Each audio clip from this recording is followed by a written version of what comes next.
NET Sports, Nebraska's home for sports, is live from the Coliseum on the campus of the University of Nebraska for the 2009 NSAA High School Volleyball Championships. And we kick it off this morning in Class C1 with the Grand Island Central Catholic Crusaders taking on the Columbus Scotus Shamrocks. Good morning, everybody. I'm Larry Putney, along with former Husker Kathy Wieskamp. Great to have you with us for a day long of high school volleyball championships here at the Coliseum. Session 1 of this morning, we will class champions in Class C1, D2, and Class A. We kick it off in C1 with two of the most tradition-rich volleyball teams in the state of Nebraska. Let's start off with Central Catholic. They're the clear favorite in this one. Definitely. They've played 3 times this season and come out on top each of those times. However, these two teams have matched up in the finals 8 times prior to this. So they're very familiar with this setting, and they also bring their best game always in this situation. When you talk about tradition, you have to talk about Columbus Scotus. They've won championship after championship. They're back again this year in the title game, but they're the underdog in this one. They are. They come in, but again, they're a team who's very comfortable here. They have tradition. They've been here. We've been the underdog before. They've been in the state championship with John Peterson 20 times. They've had 13 state championships out of that. Very familiar in this setting.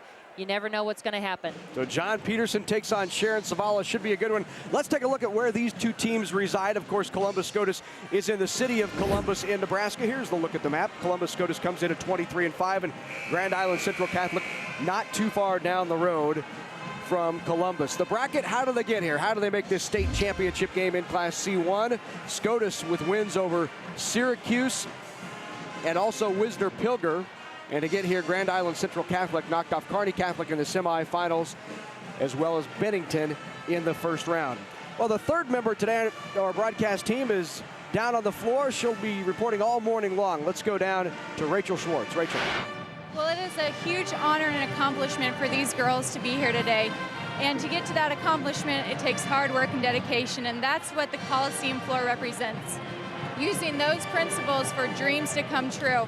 And now these girls out here, they're feeling like they're one step closer to the Nebraska volleyball team. Great point, Rachel. It's a terrific morning and afternoon for these girls battling for state championship. We'll have it all. The Class C1 state championship kicks it all off. Scotus and Central Catholic coming up next on NET Sports.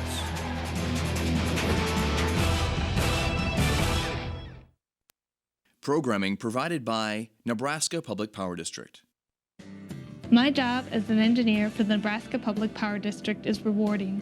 My education and technical skills are used every day to help generate electricity for Nebraskans. And I feel good because I believe that what I do maintains the state's quality of life. NPPD is where I want to be. Nebraska Public Power District. Always there when you need us. Together with your local public power utility. Hey, college doesn't just happen. You have to push yourself as you go through high school. Don't be afraid to take classes like Algebra 2, Biology, or a foreign language. They can help raise your ACT score and prepare you for college. I wasn't the smartest kid in high school, but I took the top classes and I passed. So what are you waiting for? Push yourself over to your counselor's office and sign up for them. They won't be easy, but you'll be glad you did.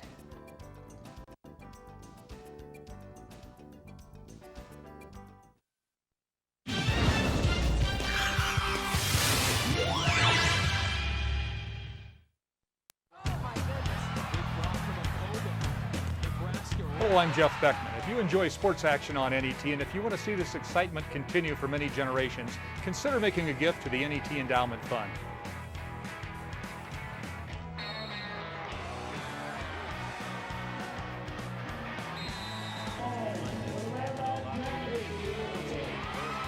NET is Nebraska sports, and your gift makes that possible.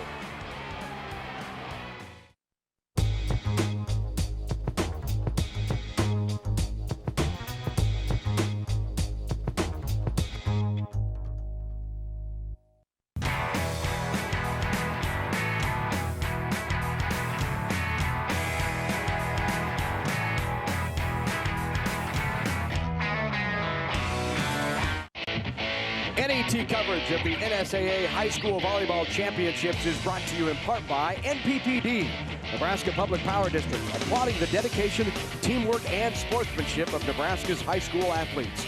By the Nebraska Soybean Board, encouraging the use of renewable biodiesel fuels for a healthier environment. For information, nebraskasoybeans.org.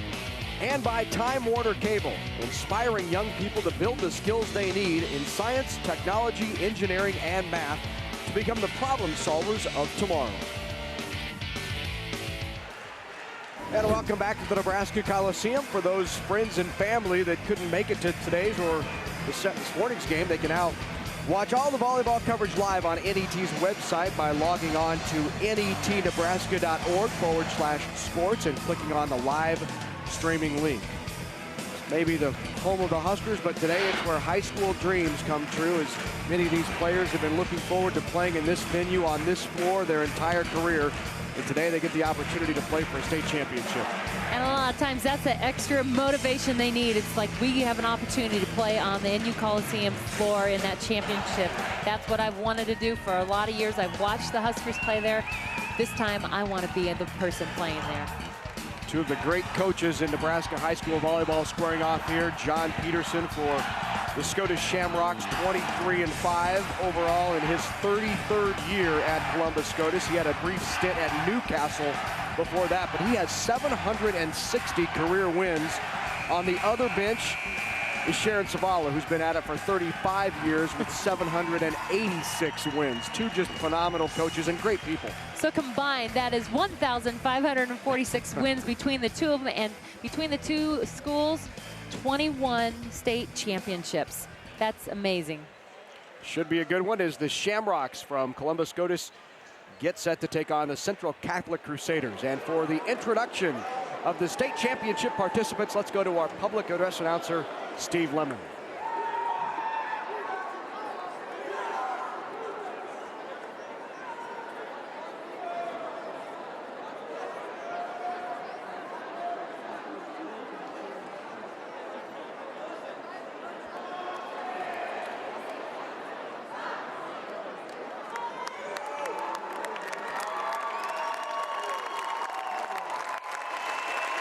So the teams are lining up before, in fact, there's going to be a brief introduction here before they'll have the introduction of the players. So it gives us an opportunity to talk a little bit more about each of these teams. Monica Boding for Scotus Shamrocks, really the go-to player for Columbus Scotus. She had 16 kills in the semifinal game. She's number 8 and looking at several smaller colleges to continue her volleyball career next year.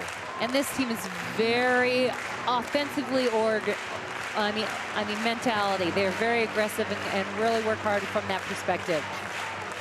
Take a look at the other lineup, the Central Catholic Crusaders. They were in this state championship 1 year ago, as was Scotus, but Central Catholic was the loser in that game. They come back this year, returned nearly every player on the team. In fact, the only player not returning from last year was Hannah Bolton. Hannah Bolton was on that state championship team last year. She graduated. Other than that, Kathy, they've got everybody back. And that's just such an advantage. People have the experience being here, know what it feels like. And again, they are committed, and they've had a great season to start perfect up to this point. So they would like to cap that the year off. Does nothing better. Only one team gets to have a perfect season, and that's the state championship if you made it to this point. Oh, it was John Peterson earlier this week who said he thought that Central Catholic was one of the top teams in the state of Nebraska, regardless of class. You'll have an opportunity to see him here this morning and just how talented this Central Catholic Crusaders squad is. And really, they're not senior laden, just a few seniors. Let's head down to the public address announcer, Steve Lemon, who will introduce us to the starting lineups for both Columbus Scotus and Central Catholic. Steve. Today's Class C1 final matches the Crusaders of Grand Island Central Catholic High School and the Shamrocks of Columbus Scotus.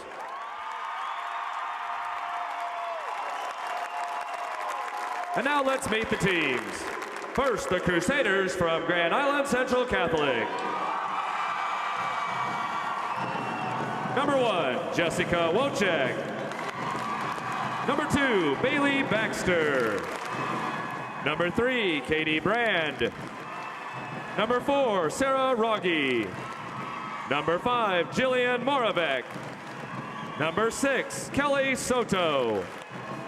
Number 8, Liz McGowan. Number 9, Sarah Golka. Number 10, Steph Brand.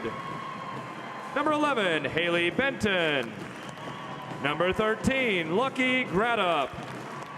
Number 14, Kelsey Scheel. Number 16, Jamie Partington. And number 17, Aisha Lee. The assistant coaches are Abby Welliver and Whitney Hester. The head coach for the Crusaders is Sharon Zavala.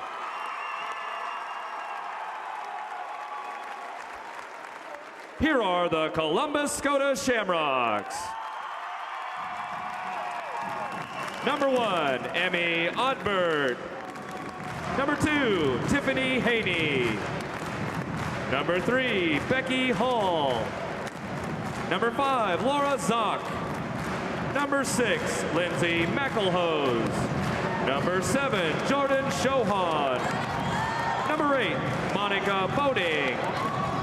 Number 9, Caitlin Ween. Number 10, Olivia Sonderman. Number 11, Mackenzie Liu. Number 12, Caitlin Kirkman. Number 13, Maggie Helbush. Number 14, Jenna Moore. And number 16, Andrea Odbert. The assistant coaches are Joe Held, Julie Blaser, and Janet Tooley. The head coach of the Shamrocks, John Peterson.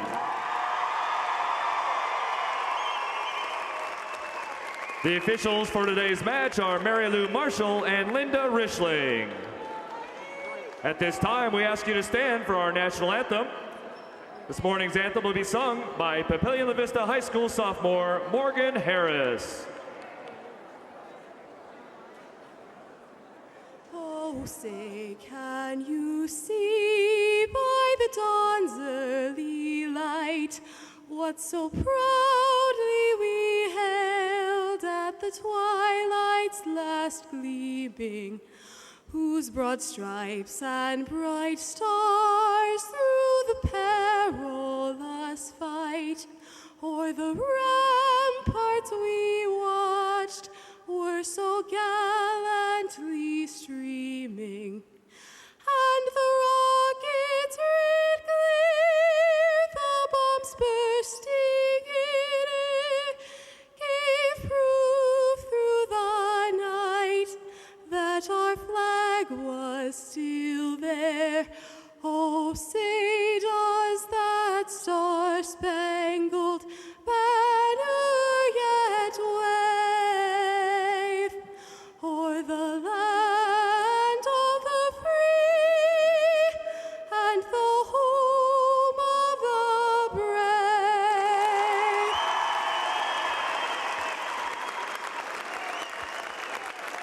Should be a good one in Class C1. The Central Catholic Crusaders, Columbus Scotus Shamrocks. As we mentioned, two programs rich in tradition. They've been here multiple times. They have squared off against one another 8 times in the championship match. That speaks volumes to how frequently both these two teams will get here. Talk a little bit about Sharon Zavala, the 35-year head coach of the Central Catholic Crusaders. Of course, she was named National Coach of the Year back in 2007. And Kathy, she is just 7 wins shy of becoming the all-time winningest coach in the history of Nebraska high school volleyball. She's done a phenomenal job there, and she continues to, doesn't settle in, she just keeps learning. She's constantly going to clinics, going in to learn more, finding better ways to help kids become better volleyball players. And again, that's something in itself that stands out for me about Coach Zavala, is that she's a constant learner and student of the game, and that's why her teams continue to grow and develop. Her Crusaders have lost just 4 sets all season long. 2 of those were to this guy, John Peterson of Columbus Scotus. They've squared off once already this year. It went to 5, but both times that Central Catholic has gone to 5 sets, they won the first 2. So Sharon talked yesterday after winning the first 2 about how important it was to continue to stay focused and not lose that focus in set number 3. A lot of times after winning those first 2, you feel, okay, we're here, we've got it done. But we saw, as we'll talk about today, some of the teams who got to this championship match, it isn't over until it's over. And especially when you play a great team like Columbus Scotus, you know they never let down, and it's not done until the final whistle blows. Surprising to say that a team that's 35-0, ranked number 1 in the state in Central Catholic, has any weaknesses. But if you talk to Coach Zavala, she thinks her blocking may be a bit of a weakness, but they're so quick, have so much offense that it has not been a liability, at least to date. Yes, they are. They're so offensively oriented. They've got several players who can really make things happen at the net. They really feel like their middles are their strength. They're very efficient hitting, but they also serve very strong and aggressive, and that helps them in that, as far as blocking, they kind of can control what the opponent does with their offense. Central Catholic over the last few years has been up and down between C1 and C2. They went down to C2, back to C1, back to C2, back to C1, and now they've been in C1 for the last few years, and we're going to get things started here as Central Catholic Sarah Raggi will start to begin the Class C1 state championship match outside to Monica Boating. Boating was dug. The Crusaders get that one up.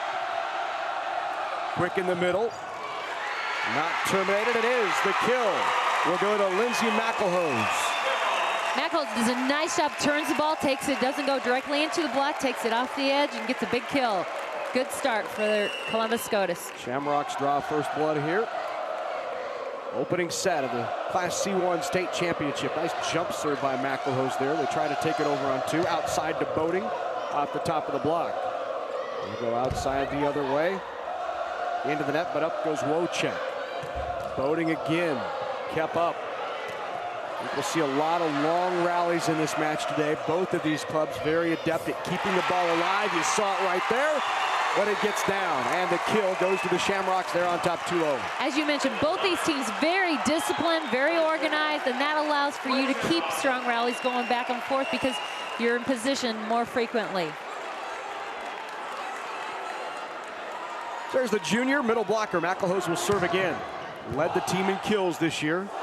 Good up there, outside the other way. Brand with the big swing. Stephanie Brand, the junior, puts it down. Brand has a nice swing. She has a nice extension of the arm. Here you get a chance to see one-on-one. That leaves a lot of court open and available. Go back to serve, Jessica Wojcik.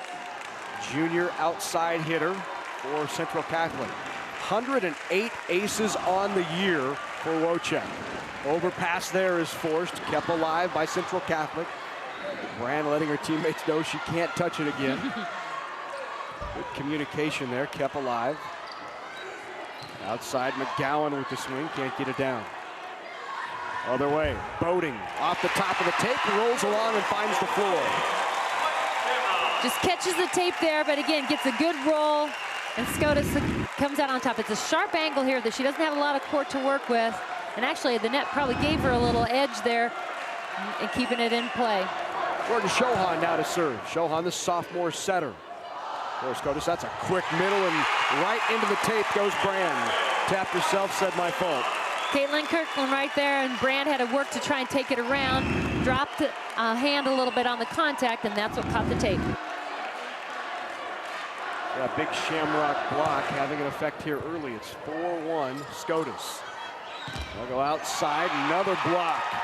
That by Helbush. They'll go back to Helbush. Helbush trying to run the quick, set a little too high. Just timing those quick tempo balls, got to be really very accurate, and timing of the hitter. They're in there, but as you mentioned, a little high on that set.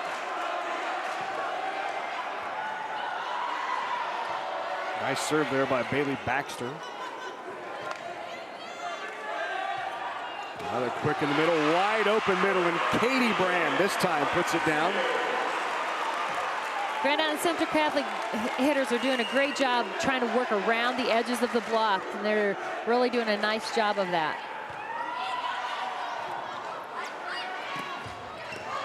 Outside to Helbush.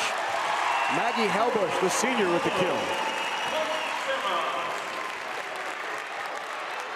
5-3 Scotus here early in set one. Here's Monica Boating, the senior.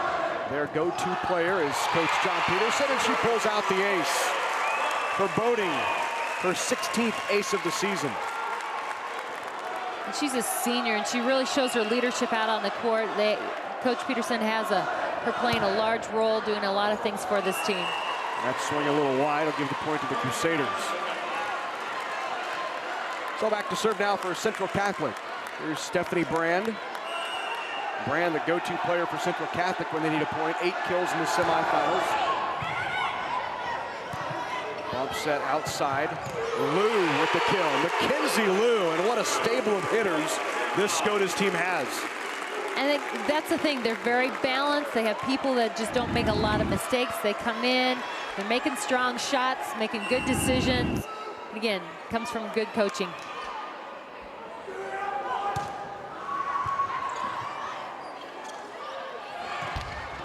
Into the net, goes the swing.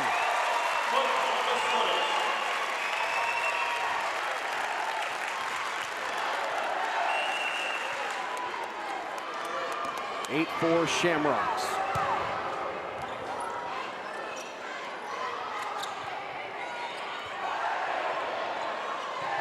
Kept alive. Andrea Odbert will set it over. That goes off the side of the block and a kill. Good swing and a kill by Liz McGowan. Big swing there by McGowan. She comes in very aggressive after the ball. You can see here, again, look how hard she pulls through that shoulder through. Gets the big kill. Set goes outside. Lou again. Lou found the angle. That sharp cut shot there has been open for Scotus. Get outside, take that hard angle, and catch that 10, 15-foot line on the left side. There's Laura Zock now, the senior 5'9" setter, into serve. Good serve by Zock. Goes outside. Wojcik can't get that to go. Other way. Lou again. Mackenzie Lou, the junior outside hitter. Her second kill. Big swing there, and Central Catholic had players you can see. Baxter reaches out. She had her defender back there. You never want to, you got to know, you got to trust. They're very disciplined in positioning. That goes off the side of the block and a little misdirected and off the hands of Boding, and Wojcik with another kill. Wojcik really just goes at the seam there and kind of caroms the ball off of the blocker's hands, gets it through that gap, gives her the advantage. So now back to serve is the sophomore, Katie Brand. Outside again. And again, it's Lou, her third kill. Lou's doing a great job finding the open areas, finding places to go around the block. Just great reading, great perception of the court.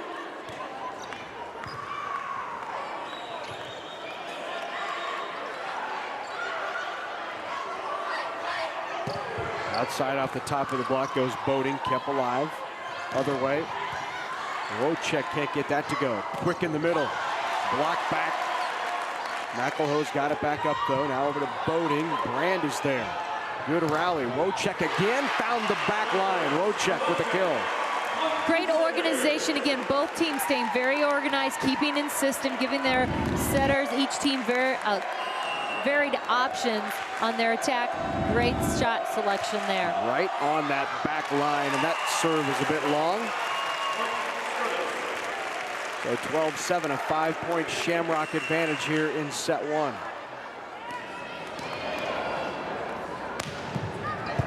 Good touch there by McElhoe. A little joust at the net. That'll be won by Boding. Boding just cool as a cucumber up there, just takes it and finishes it off. It came right back to her hands. Sharon Savala wants to take a timeout, and we've really seen, at least to this point, a very diversified Shamrock offense. And that's what's been to their advantage. They keep the defense, the blocking off balance, and that really helps the efficiency. But I also think that the Scotus players have made some great decisions out on the court. They're finding open areas of the court, mixing up their shots, hitting to different zones, and that really definitely increases your opportunity to terminate the ball. Well, last year it was the Shamrocks against the Crusaders in a familiar battle in 2008 between C-Run rivals, Scotus and Central Catholic. Seventh time these two teams have met for the title game last year. Here's a look back. And in the Class C1 state championship battle, it's Grand Island Central Catholic Crusaders taking on the Columbus Scotus.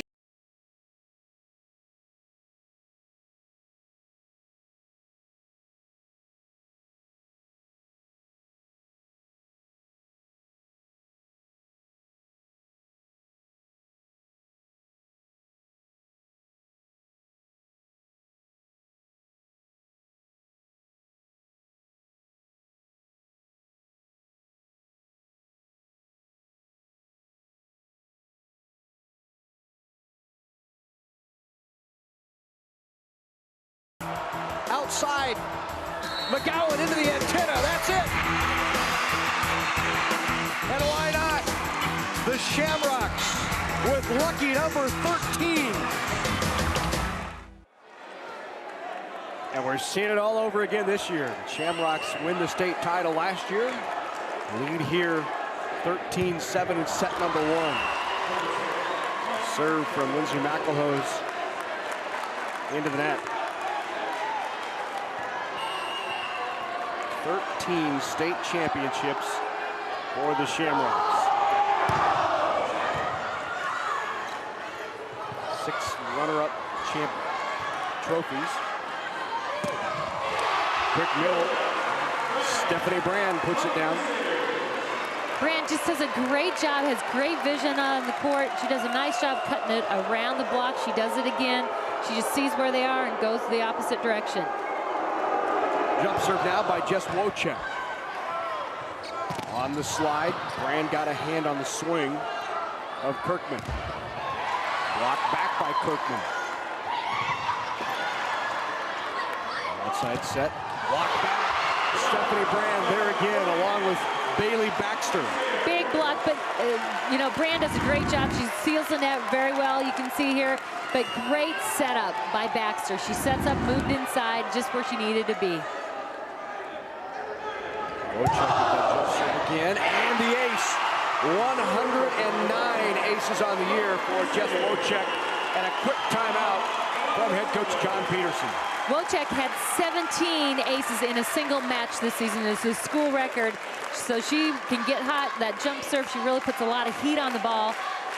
She's serving very tough right now. So out of the timeout, the Crusaders back in it, down by 2. And who else would you want in the service position to try and get you back into it but Jess Wojcik? So 13-11 now. We talked about the success Scotus has had over the years. You know, from 1993 to 2006, Columbus Scotus was in every single state championship match for 14 consecutive years. It finally ended in 2007 when they didn't even make it down to the state tournament, which was, I think, a shock to everybody's system in the state of Nebraska after making 14 consecutive title games. I mean, that is so impressive. Again, the tradition and the year in and year out strong program that continues to thrive there under Coach Peterson. So when you fail in 2007, you don't make it, how do you respond? Well, they respond by making a state title game in 08 and now in 09. So 16 of the last 17 years, the name Scotus has been in the Class C1 state championship match. That was just a year to take their breath in and come back at it strong again. Great serve there by Wojcik and a better pass. Block back is Boating. Outside to Boating again. She'll try the tip. Brand is there. Set goes outside. McGowan hit the antenna. Yep, on the swing. Just catches the antenna as she pops it around the block. So Scotus gets the ball back in their hands. Maggie Helbush back into the match for Scotus. Now here's Jordan Shohan, the sophomore setter to serve for Scotus. Outside Helbush. Helbush right into the block. It goes off the block of Helbush and down. Right. Beats the block back, wins that battle. Again, coming, look at it. A lot of power as she swings and really knocks the blocker back. Baxter now serves.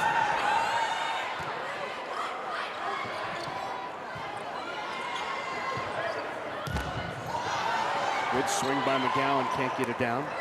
Back outside, Boating the other way, off the side of the block, off the hand of Brand, and another kill for Monica Boating.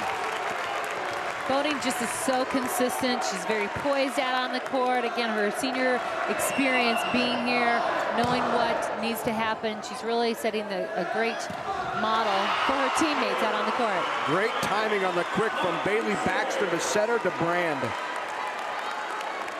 Brand is right there up in transition. You see, great job being available for a set.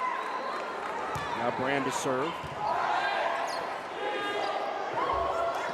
Right along the top of the tape, hangs there and kept alive by Scotus, and a good job to push it deep corner by Shohan. Now outside, here's Lou.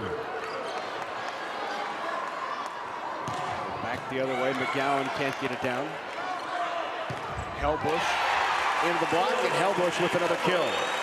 Right in the gap. That weak area of the block is where the two of them come together, and that's the area she went right after. Get just a little bit of a hole for her there. She finds it.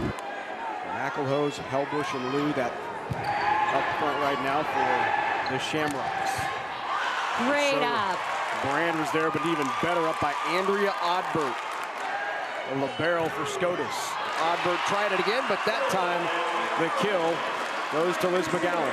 McGowan, again, I like the power that she comes at you with that swing, and really blockers have to be very solid and defense very balanced. In the middle, good up in the back row by McGowan.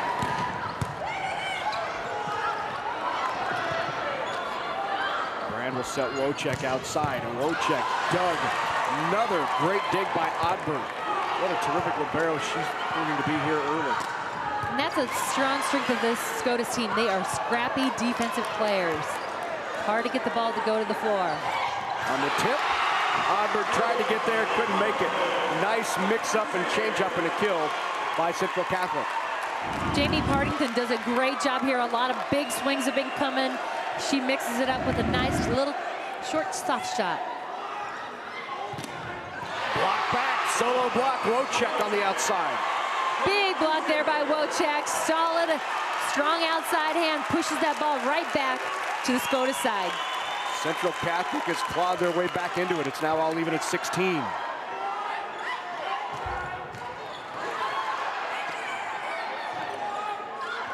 Good dump try. Outside, Wojcik. Odbert's there. Hellbush with a good swing. Make it Lou on the outside. Lou gets a kill. Lou, again, she's been very impressive as far as her shot selection. That hit down the line, again, comes up with a winner for her.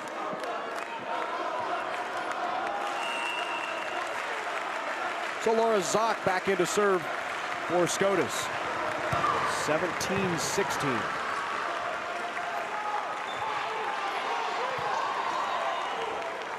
Pushed outside. Big swing that time off the side of the hand, and Lou with another kill. She's come up big. That's 5 kills here in set 1 from Mackenzie Lou, and a timeout called by Central Catholic and Sharon Savala. NET coverage of the 2009 NSAA High School Volleyball Championships is brought to you in part by U.S. Bank, committed to customer service through performance, products, and people. U.S. Bank, proud sponsor of the Nebraska School Activities Association, member FDIC. By Blue Cross Blue Shield of Nebraska, one less thing to worry about. And by Education Quest Foundation, improving access to college through scholarships, grants, and college planning services. So 18-16 here in set number 1. The Shamrocks lead it by 2. Crusaders had come all the way back to tie it at 16, but John Peterson's squad responds and now leads it by 2 in set 1. Sharon Savala took a timeout to try to regroup.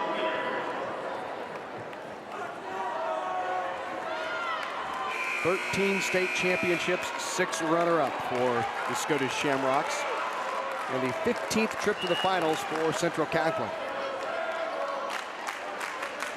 Central Catholic with 8 championships to its name, including most recent back in 2007. Big middle, that's tipped over. Off the top of the block goes Lou.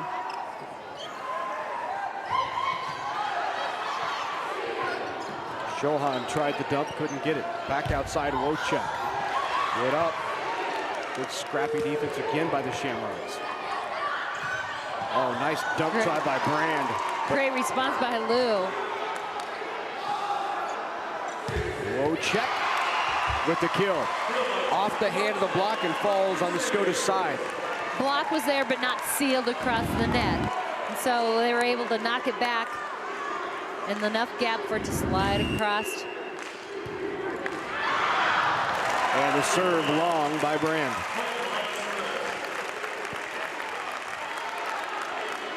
So nearing a critical part of set number 1 as Shamrocks lead at 19-17. With the serve. But back to Partington, and Partington with her second kill.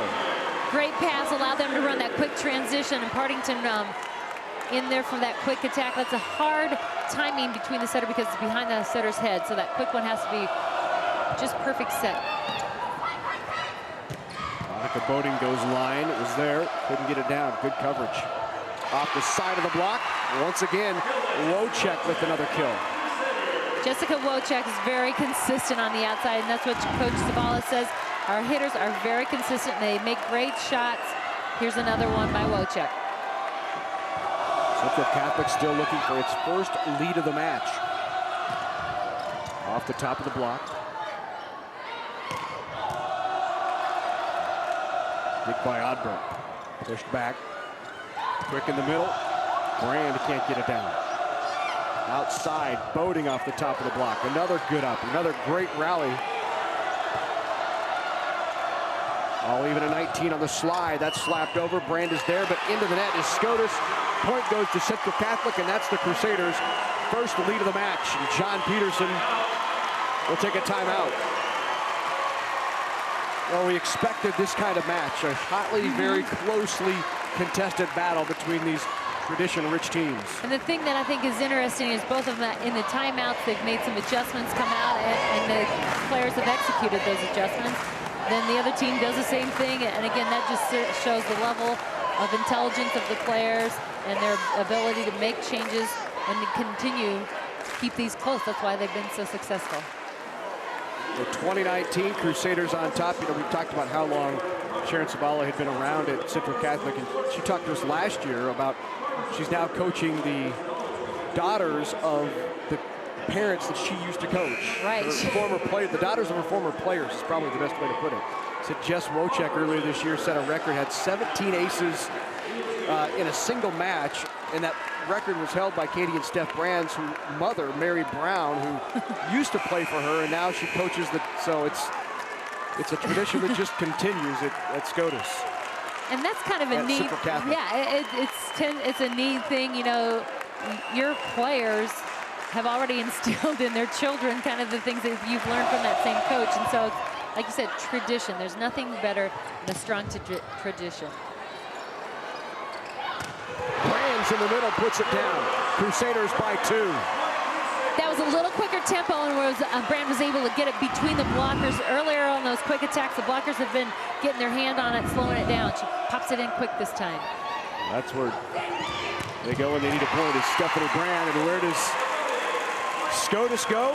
They go to Monica Boating. And she gets the job done, you know, and it's great to just know that you have certain players who are going to be able to step up and under pressure come through.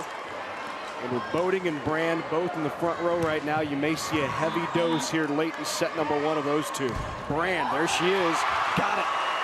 And at this point in the match, that's exactly who you want up in the front. Your best players fighting it out here through these last few points to claim game number 1. Shohan, Boating, and Kirkman in the front for the Shamrocks. Here's the jump set of Wojcik. Talked about Wojcik earlier this year. 17 aces in a single match for Wojcik. And another point for the Crusaders. So now 23-20. Central Catholic 2 away. On the slide. Brand was there to keep it alive. Outside, Liz McGowan. Off the touch. McGowan with a kill. Crusaders a point away. Nope, they're going to give the point in the net to Scotus. Yeah, a lot of the different things were called. It was out, but actually, McGowan in the net was the final call. So Liz McGowan on the swing touched the net. That'll give it to Scotus. Now down 23-22. Outside and down. Nice swing and a kill by Central Catholic's Liz McGowan. They go right back to her. They served at her. She did a great job passing that ball and then coming right back in for that strong attack. So set point number 1. Boating kept alive. Free ball. See if they go to Boating again. Yep. Make it Hellbush that time. And the roll shot and a kill by Liz McGowan.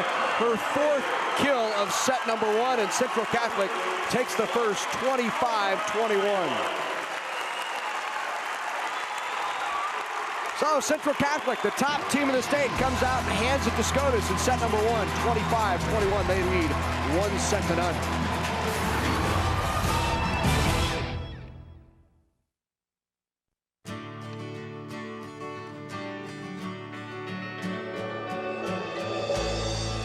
Soy biodiesel from Nebraska soybeans lowers our dependence on foreign oil.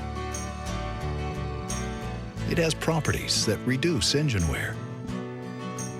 And it burns without harmfully polluting the atmosphere. The Nebraska Soybean Board encourages the use of soy biodiesel. You're watching NET1 and NET HD.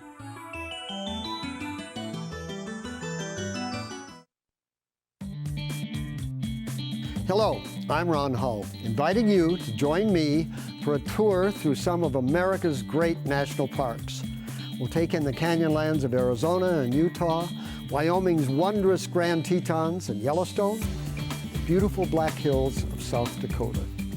For details, visit our website or call this number. This will be the trip of a lifetime. I hope to take it with you. We owe everything to these soldiers and our old men, but they were young and dashing. So he does the only thing he can think of.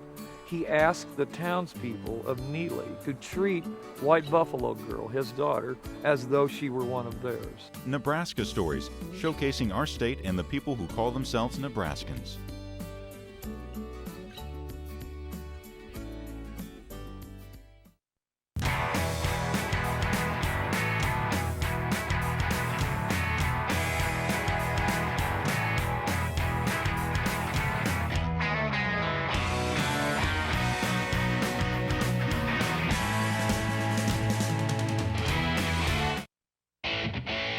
NET sports coverage of the 2009 NSAA High School Volleyball Championships is proudly brought to you in part by NPPD, Nebraska Public Power District, generating electricity with a balanced mix of energy resources, including wind.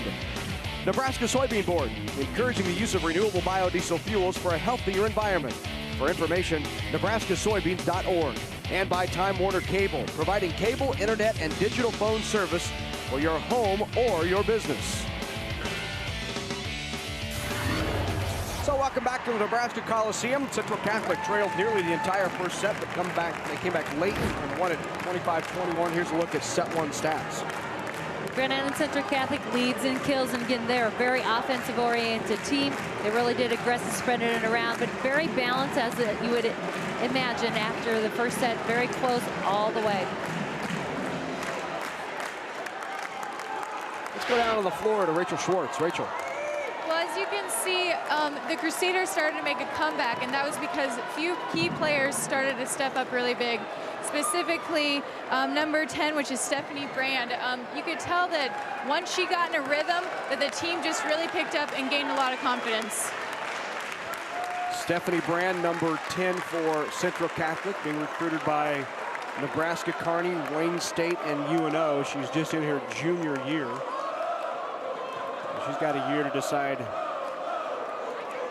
which lucky campus she will be residing for 4 or 5 years of her high school collegiate volleyball career. The thing is, what a great time in the rotation, you know, to have her in the front row at that critical point of the match. She rotates to the front row and she steps up and takes care of business. Tip try by Wojcik. Set was a bit off. Wojcik tried to clear the net. Shamrock's point.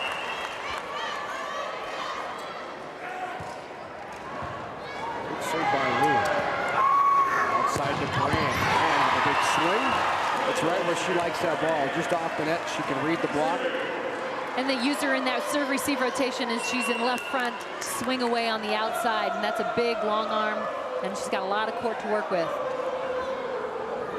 How does Scotus respond here in set number 2 after having the lead and the advantage nearly the entire first set and had a lead of as many as 6 points in set number 1. That's swinging right on the back line. Sarah Rogge just looks at it like, you gotta be kidding me.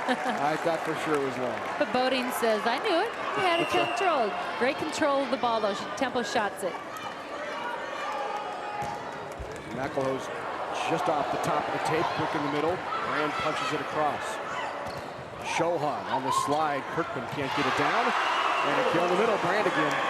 Stephanie Brand, she just does a great job up the net. She's always up there. She's always thinking offensive and aggressive and making strong moves.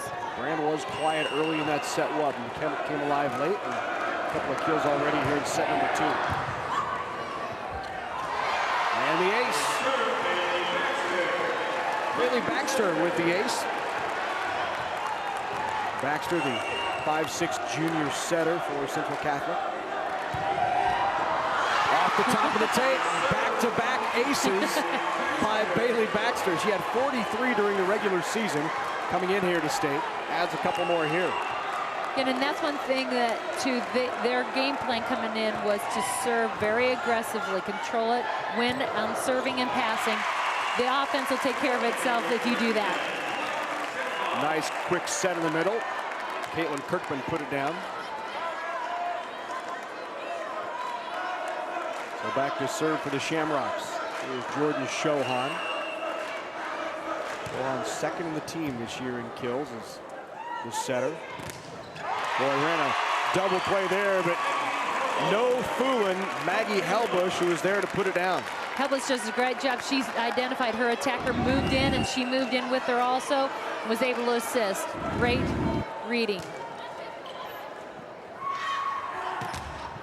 Blocked again. Once again, it's Maggie Helbush.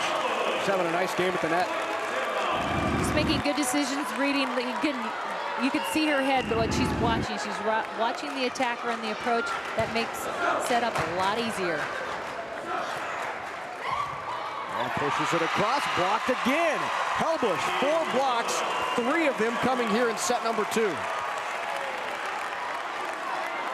And so much of blocking is timing and positioning. The rest of it is strength and sealing and so forth, but those other 2 have to occur first. Helbush is doing a tremendous job.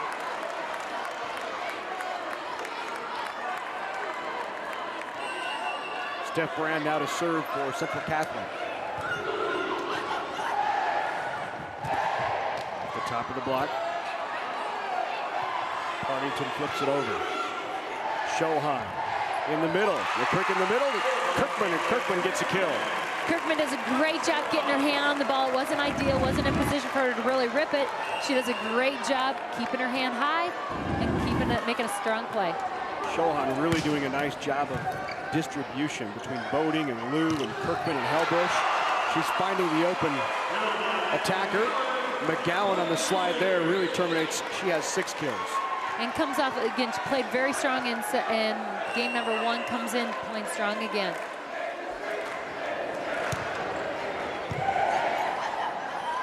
Shohan goes back behind her to Helbush. Good dig there. Threw up wide left. On the overpass, kept up. Dump, kept alive. Nice pancake. Baxter just got underneath that.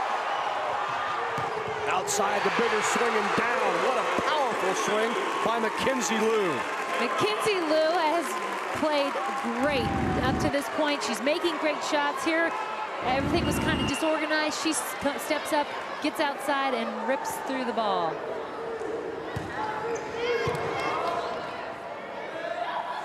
In the middle. Partington gets a kill. So Partington's 3rd of the match. And now back to serve goes Katie Brand.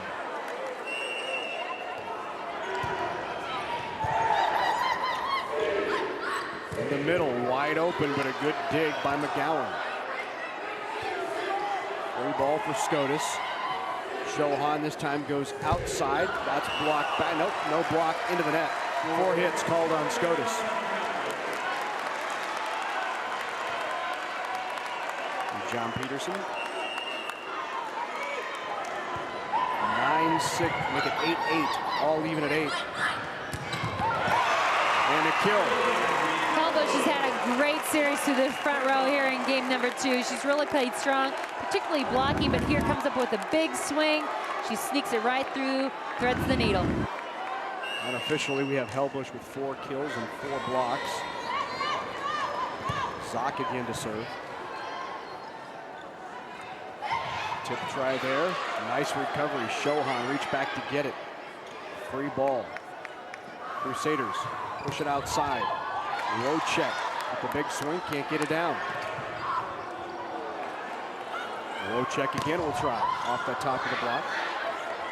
Shohan, quick middle. Nobody was there. And down. Lindsay McElhose with her 2nd kill.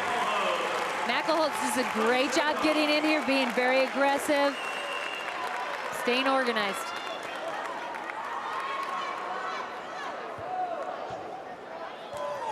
And the ace. And Sharon Zavala wants to take a timeout.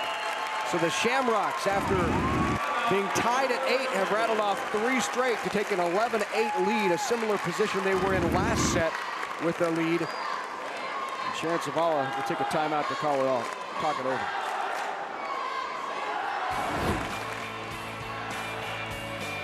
Well, join us Wednesday for more Husker volleyball right here on NET Sports as we cover the Baylor and Nebraska volleyball match at 7 Central on NET1 and in high def on NET HD.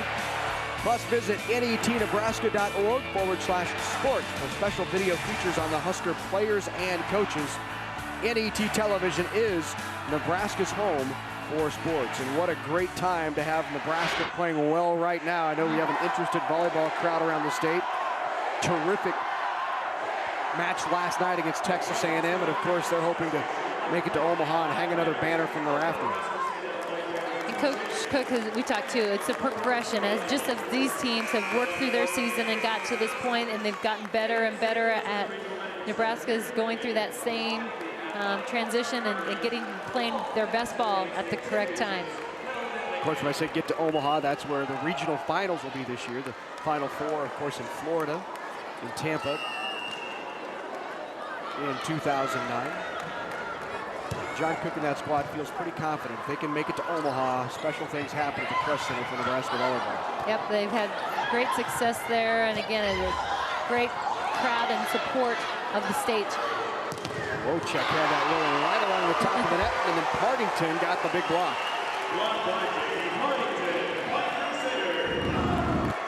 Here you get a chance to look again, excuse me, great, she does a great job getting over there, sealing and going up strong. And for Sharon Zavala, that's exactly what you want out of that timeout. You took it to stem the tide, and it works. 12-9 now, Shamrocks. Similar position they were in last match, the Shamrocks, in that right in it, hanging around. Now up by 4, they were up by 6, as many in set number 1, but right at the end there, Central Catholic began to turn it on. And the question is, how do the Shamrocks respond as this set gets a little bit closer and closer to the end? Steph Brand off the top of the block. Big swing by Boating. Great up by Katie Brand. Nice tip try by Shohan.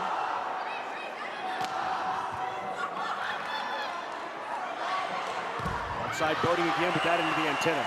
Boating swing right off the hand into the antenna, so point goes to the Crusaders. Got to pull her in a little bit. That was outside, and Boating's trying to get that line. They found that's a area they've had some success. Just catches the antenna there.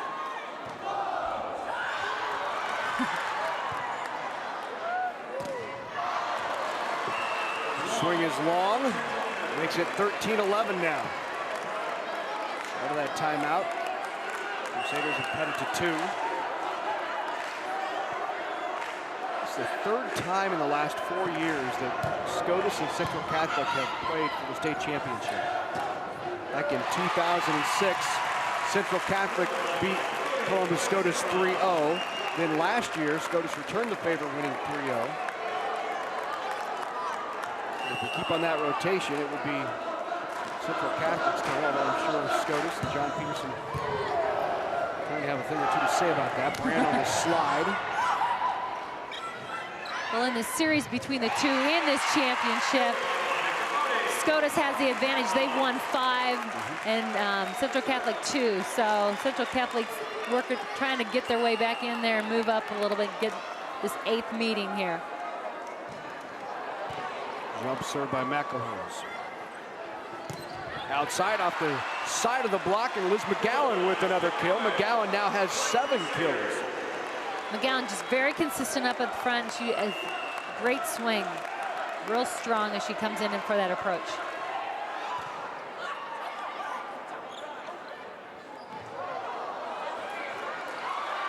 Well, a good job by Brand to keep it alive, and then the dive by Baxter to keep it up for Central Catholic. And that one falls to the floor, a bit of miscommunication. Interestingly, that you see that a lot in high school volleyball. You don't see it a lot with these two teams.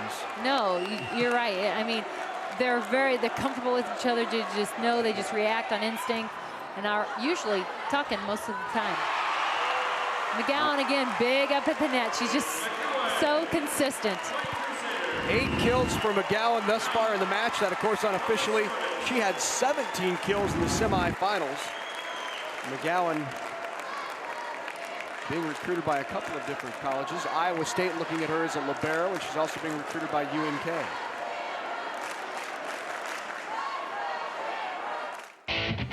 NET coverage of the 2009 NSAA High School Volleyball Championships is brought to you in part by U.S. Bank, committed to customer service through performance, products, and people.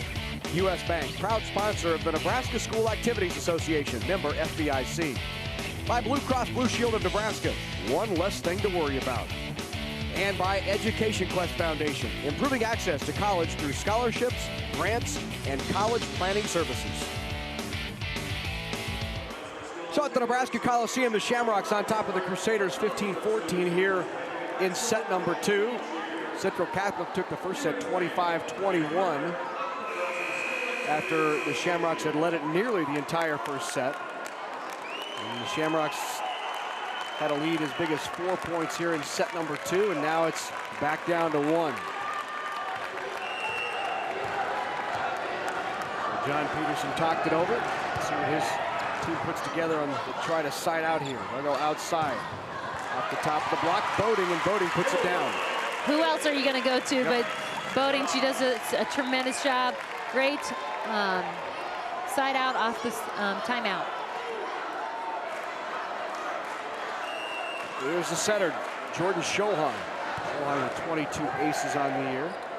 They attack Brand on the serve. The other Brand right in the middle. 2 hits called on Brand.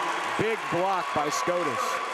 Scotus is really keyed in on Stephanie Brand in the middle, and they've kind of slowed her down. She's kind of picked it up here and there when they've accelerated or picked up the tempo.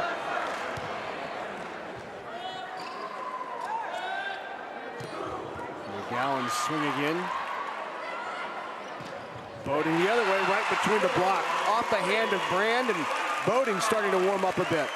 Monica Boating, again, just a great leadership for this team. Steps in, really drives to the ball hard, and gets the gap.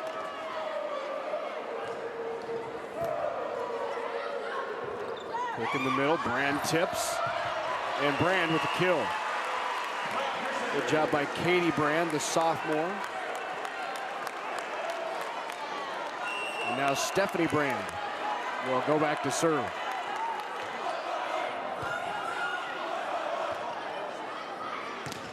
Hellbush with the kill. Maggie Hellbush now has 5 kills to go with the 4 blocks. Shamrock's got to be glad to get her back up in the front row. She's played very well in this game. She's back up there. We'll see how this series goes for her. On the slide, the tip. McGowan tipped and into the net. So this bumped into the net on that slide attempt by McGowan. And the Shamrocks, with its biggest lead of set number 2, they're now up by 5 at 20-15, and a timeout called by Sharon Zavala. Hey, don't forget, if you want a copy of today's game, it's available on DVD for just $19.95 plus shipping and handling. To order it, just give us a call at 800-868-1868, or you can go to netnebraska.org/sports. Be sure to specify the school or the class that you're looking for when ordering the phone. You wouldn't want to order the match for C2 and get Class A. That wouldn't be good. DVD, $19.95 plus shipping and handling. Call 800-868-1868, or you can go to our website. This might be a good one to have a copy of, although I have a feeling there's probably a few copies floating around of matches just like this one. Very similar to this as we saw when we had, recapped last year. You're seeing the same thing, these two teams battling it out. Anytime these two teams match up, it is a great match that's well played, and usually it goes down to the wire. A great crowd here for a 9:30 match early in the morning. They were on the road early and down here, enjoying the Coliseum. Yeah. And both student sections doing some really fun things and getting the crowd and their team fired up. Partington with a little tip kill. So out of the timeout, Crusaders get what they want. Now Liz McGowan go back to serve. So McGowan goes into the back row. Back to Hellbush, block back. Other side, wide open swing, and Lou puts it down. That's 8 kills for Mackenzie Lou. Mackenzie Lou just keeps coming at you. She is doing a fabulous job today. Goes in. Again, the thing that's impressive is the shot selection. She's really mixing it up, showing her diversity in attacking. Lou with 10 kills in yesterday's semifinal win against a very tough Syracuse team. And that was the eye-opening thing, was that Syracuse had a terrific season, played so well, very fundamentally sound, coached by Dean Farley. They do a phenomenal job, and they were really just manhandled by this Scotus team. So many weapons across the front. And that's the thing, it's very hard to key in on someone because then you leave somebody else open and they get the job done too, so you're always reacting. Maggie Hellbush with another kill, make it 6 for Hellbush now, as the Shamrocks draw close to evening this at a set apiece. 22-17. Laura Zock back into serve. Pushed outside, not all Wojcik to do with it. Push it over, in the middle. Try the angle, but a good dig by Brand. That's off the top of the net. And that time Lou didn't get it down. And Wojcik, not much she could do with that ball that was well outside the antenna. Just a tough ball to handle. She does great, makes a great effort.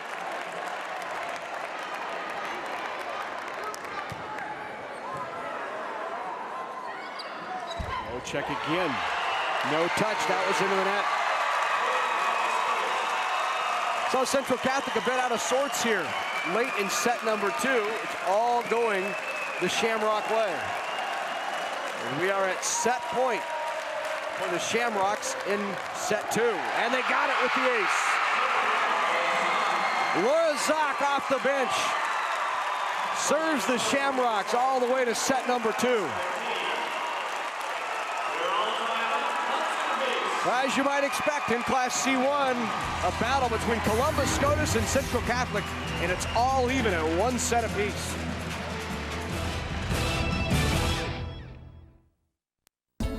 Programming made possible by Time Warner Cable, supporting local performing arts and arts education with projects like Adventure Lead and our annual Arts Immersion Project. Time Warner Cable, the power of you.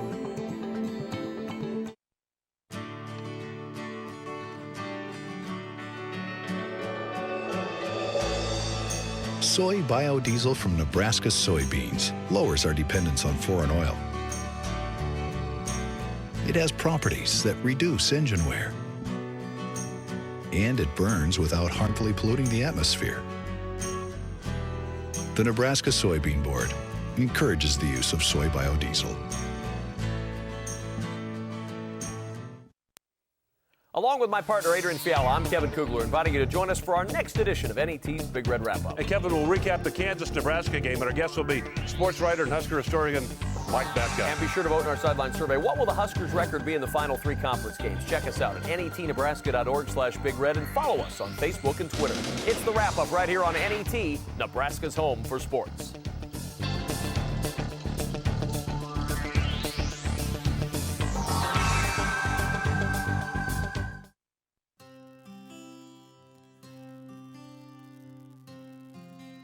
Around this time of the year, many of us begin reviewing our year-end giving plans. Through an NET charitable gift annuity, you can receive a steady income with strong interest rates, reap tax benefits, and create a legacy that builds a bridge from one generation of public television advocates to the next. Call me personally to learn more about NET charitable gift annuities.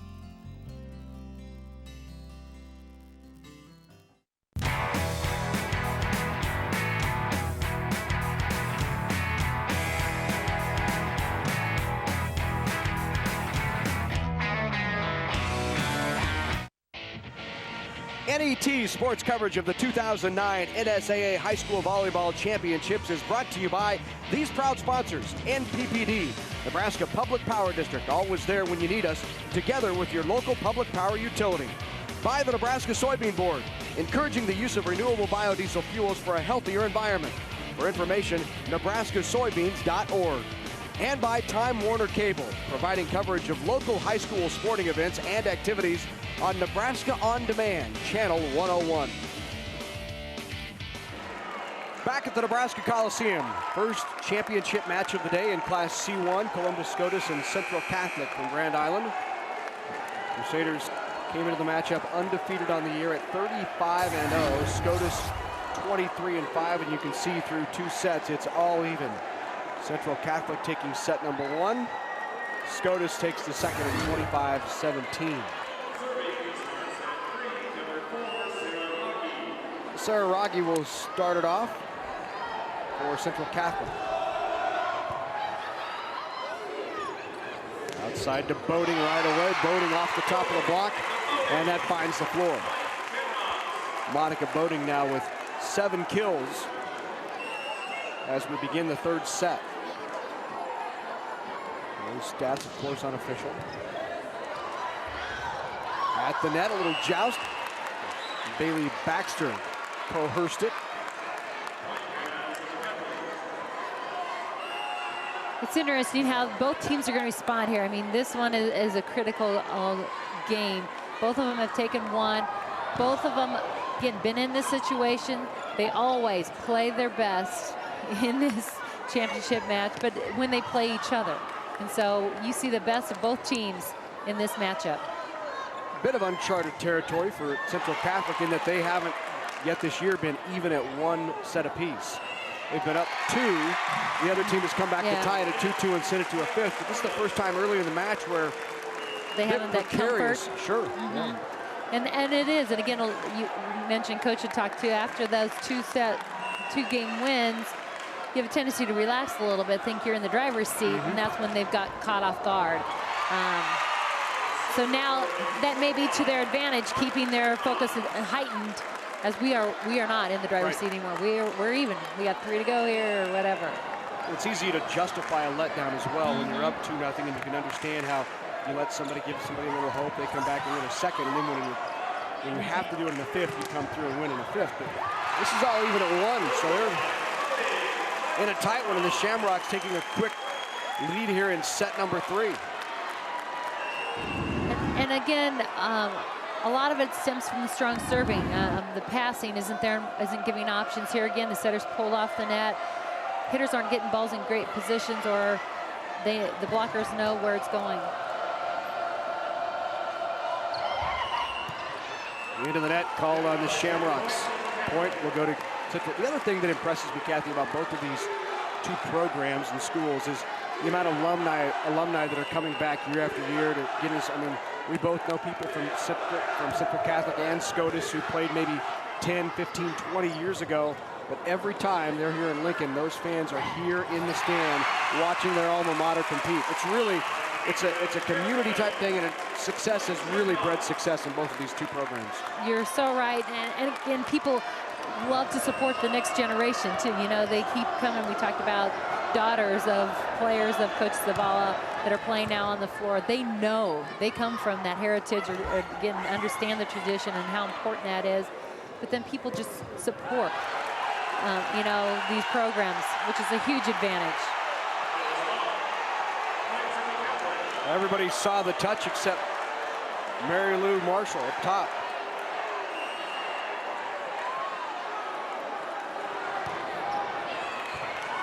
No touch called, and point goes to the Crusaders.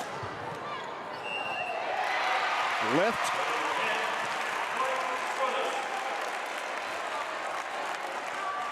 Shamrocks on top 6-3.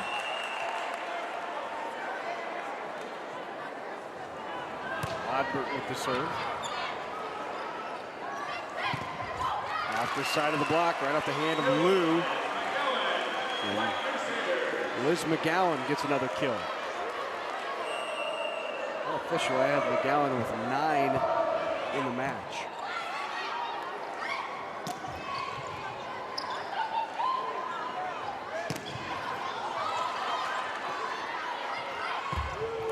Right between the block, and that time Lou delivered. Great tempo transition there. They really accelerated that set, and Lou steps in. She doesn't stay out at the pin. They move her in a little bit, and that's what gave her that hole in the block. Laura Zock back in now to serve for the Shamrocks. Zock, the 5'9" senior.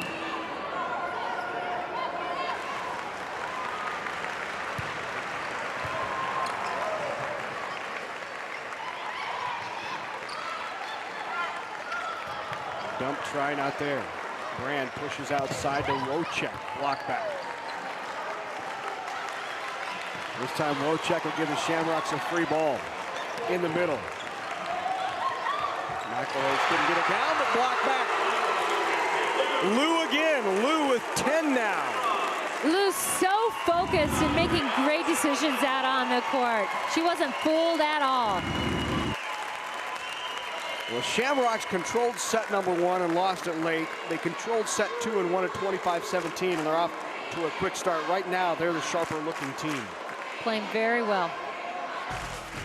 Well, it's on the line just one more time for Nebraska's best high school football team. See all the action on NET television when NSAA Nebraska High School Football Championships air live from Memorial Stadium November 23rd and 24th on NET1 and in high definition on NET HD. There's action in all classes, so be sure to check your local listings or our website at netnebraska.org/sports for your game day and time. NET television is Nebraska's home for sports. And of course, there's championships with Nebraska playing on the weekend on Saturday against Kansas State. The state high school football championships are going to be held at Memorial Stadium on a Monday and Tuesday. So class D1 and D2 and A will all be contested on Monday.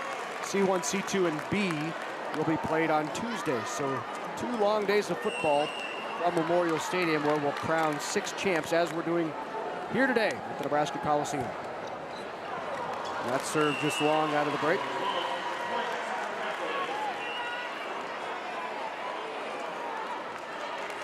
Katie Brand will serve for Central Catholic, down by 3 in set 3.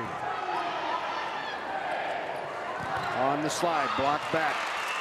But McElhose gets the kill as it goes out of bounds.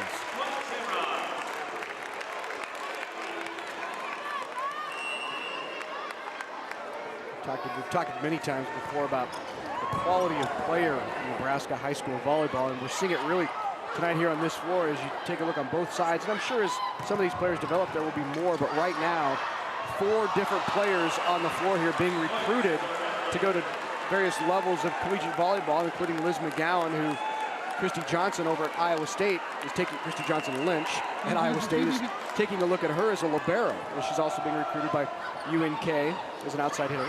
And a lot of Nebraska players are now starting, you know, the other conference, Big 12 conference schools are looking at those, you know, the state colleges and so forth. They know that Nebraska has a growing bed for great volleyball players. They're very disciplined, they're very well coached, and that's again an testament to the coaches that continue to learn and evolve. Boating with the big swing there, following up the kill by Brand. John Cook signed a recruiting class earlier this week, and of course he got one of the top players in the nation, a 6'5" left-hander who also sets out of Colorado. You heard all that, 6'5" lefty who also sets. I mean, like, how convenient, how wonderful.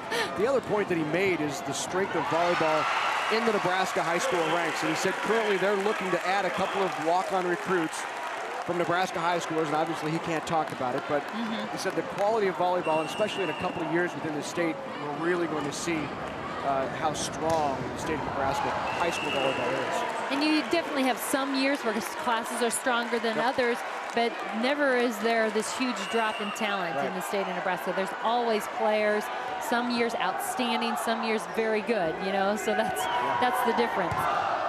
You made the point of how well Christy Johnson Lynch at Iowa State has done in recruiting Iowa State, and Kansas State had its big years. They had a lot of Nebraska players on the roster.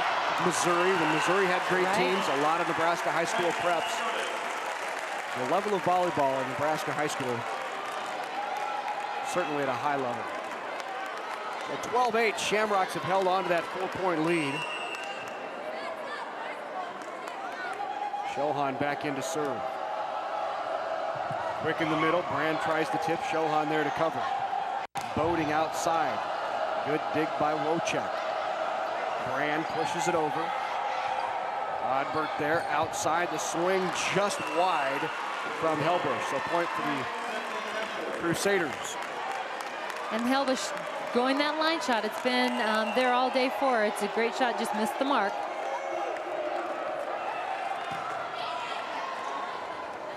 Back to Boating. Wojcik got a hand on it, but couldn't keep it up. Boating with another kill, make it 9 kills, 10 kills now for Boating. Great kill there, but again, set up by Andrea Oddbert. I mean, she did a great job ball handling, get that ball in setter's hands. Gives you options, your hitters can be effective.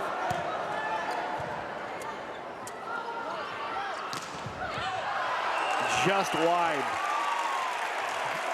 That was a nice swing.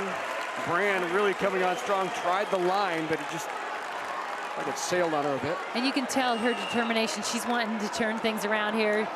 Very aggressive swing. Watch her to get the ball again. McGowan. That's 10 kills now for McGowan.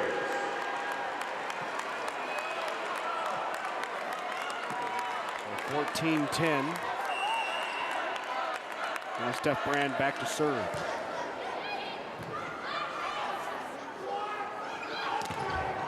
What a block by Partington. Jamie Partington just came in. Big block in the middle. Jamie Partington is just 5'9" and a junior, really plays a strong middle. She's got real long arms, but the thing she does too, she pushes, she seals the net very well. Good vertical as well. Lou will try the roll. No touch, and Lou is long. And now John Peterson wants a timeout as the Crusaders begin creep in and get a little momentum. It's 14-12, Shamrocks on top. NET coverage of the 2009 NSAA High School Volleyball Championships is brought to you in part by U.S. Bank, committed to customer service through performance, products, and people. U.S. Bank, proud sponsor of the Nebraska School Activities Association, member FDIC. By Blue Cross Blue Shield of Nebraska, one less thing to worry about. And by Education Quest Foundation, improving access to college through scholarships, grants, and college planning services. Back at the Nebraska Coliseum, Columbus Scotus and Central Catholic Scotus leading it right here in the third. It's 14-12, and you have to be impressed, Kathy, with Scotus and the way they're balancing that attack. 10 kills by Boating, 10 kills by Lou. Helbush has 6. They've done a really nice job, has Shohan, of spreading it around. And that's really critical because then, again, that's responding. And somebody's hot for a while. Helbush was hot for a little while. They used her. Grand Island Central Catholic adjust. Well, okay, we'll adjust too. And again, the strength of these two teams is they're capable of making those decisions and changes, and it keeps really opponents off balance. It's just a kind of a chess match. Good cover by Shohan off the block. Pushed across, free ball. Brand pushes outside. McGowan Boy, nice wrist away by McGowan. Point for the Crusaders. McGowan again, she's nothing flashy, but she just gets it done. She's with strong shots and strong swings. Right down the middle. Boy, good up. Great save. Job. Wojcik was there to get the first touch, then Brand, and they put it over. Block back now. Blocked again. Great defense. Free ball, let's see if they take advantage. Quick middle, tip. Partington got it. What a rally. A great defensive series there by Grand Island Central Catholic. Strong blocking and great pursuit of ball. Finish it up with just a little change up. Tips it over by Partington. Wojcik really barking out and leading this club. That's the kind of rally and the kind of point. A couple big defensive plays that can get you going. Defense really can feed your team. All even at 14. Tipped over by Kirkman, couldn't get it down. Big swing again. McGowan, and now Central Catholic with its first lead of set 3. McGowan, 12 kills in the match.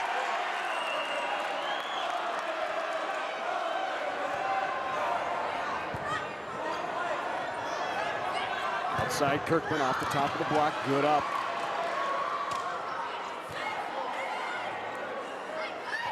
Outside, Kirkman goes line, but good coverage by Brand. And out of the net by Brand. And kept alive.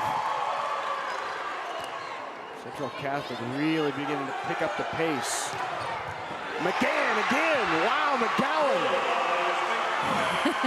McGowan just is on fire right now, but the great organization, the great defensive play. We saw Steph Brand make a big dig in the back. Katie Brand pulling a tough ball out of the net, just very focused. And Helbush put a heck of a swing on it, but couldn't get it down. That defense really picking up. Again, McGowan kept alive. Great save there by Boating. Go to her again, why not? McGowan, got it. 14 kills, Liz McGowan. John Peterson wants a timeout. It was a 14-12 Shamrock lead, and the Crusaders have rattled off 5 to make it 17-14. Well, just a reminder, Big Red Wrap-Up returns each week as the only live viewer call-in Husker sports program in the state of Nebraska. Big Red Wrap-Up delivers weekly analysis and highlights of Husker football games, plus recruiting insights and special guests. Join Kevin Kugler and Adrian Fiala for Big Red Wrap-Up Tuesday nights at 7 Central, and then it repeats on Thursday night at 10 Central on NET1 and NET HD. Always good to hear what the guys have to say about big Nebraska games, and of course the Huskers have a big one coming up later this afternoon as Nebraska will take on Kansas.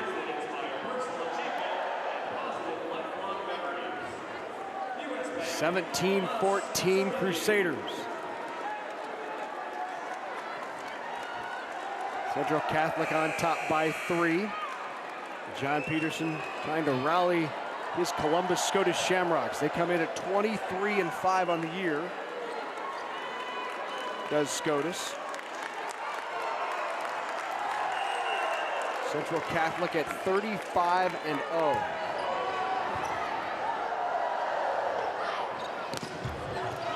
Swing on the outside. Scotus's losses this year came to Central Catholic, Northwest, which we'll see later today in Class B, which made the championship match. Lost to Seward, which is in the Class B semifinals. Lost another one to Central Catholic. Expect 2 more. So 3 of the 5 losses coming to the hands of Central Catholic, and the other 2 are to teams that made the state semifinals in Class B.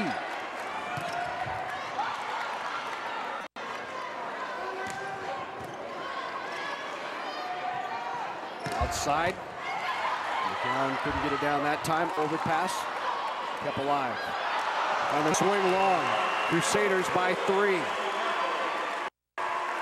And you can really feel a shift in momentum or control. After that run by Grand Island Central Catholic, they're very confident right now. They're swinging aggressive. They're pursuing hard balls.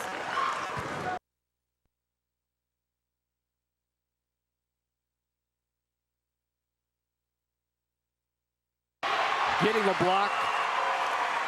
Katie Brand that time there. Scotus, on the other hand, is really, you can see they're trying to shift. They're trying to figure out how's a way for how.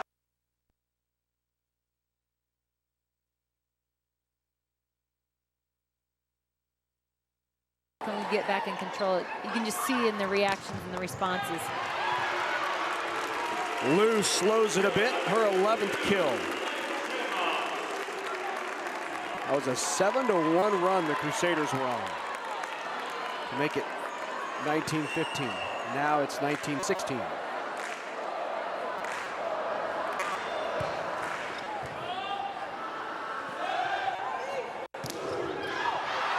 Just long from Jess Wojcik.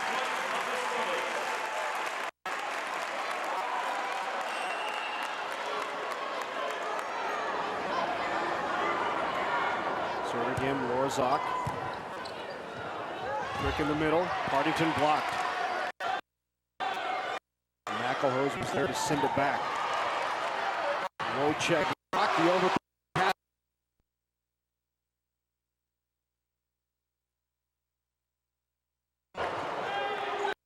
Lou swing. Wojcik again with the try. Great job there. That choice by Katie Brand to push to the outside. Middle didn't have time to get close. You can see a nice hole. She wasn't even there to get up and block.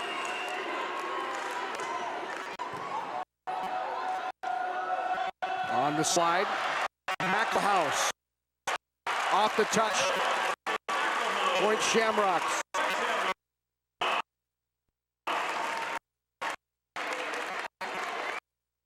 McElhose with the kill. She has 5 for the match. McKenzie.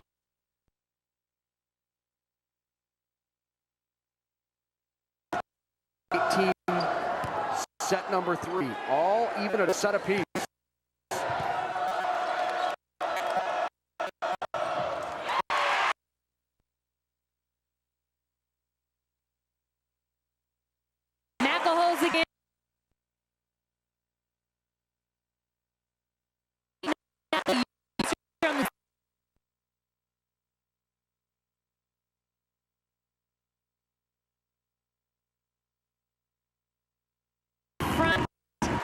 Big swing, cuts it off the edge of the blocker.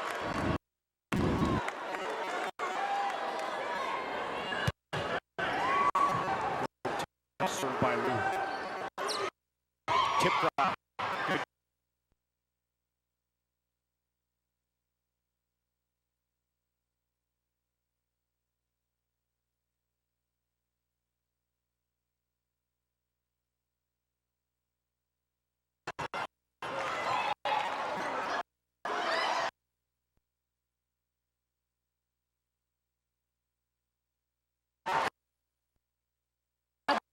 Down. And you see my Iowa State as a libero.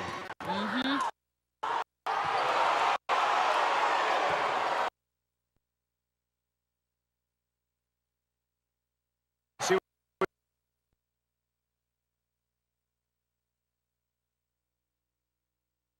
Brand there outside. Roach. Block back. Still alive. What a set. What a point.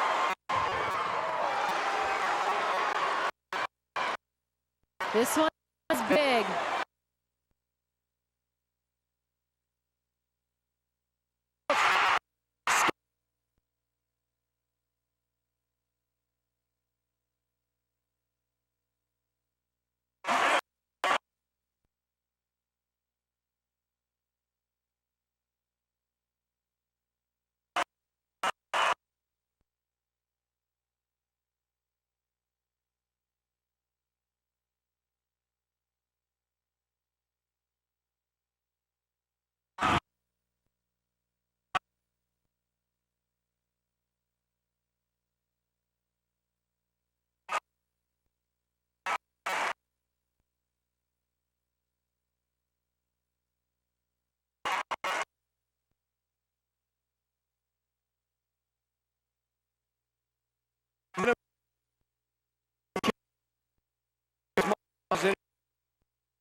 take.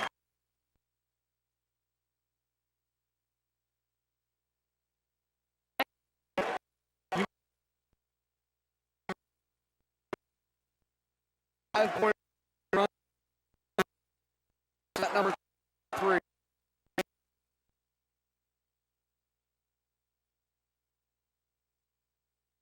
That's a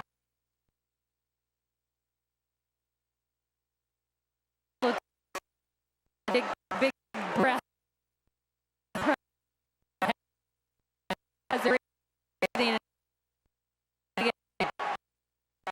You kind of know avoid that momentum a little bit with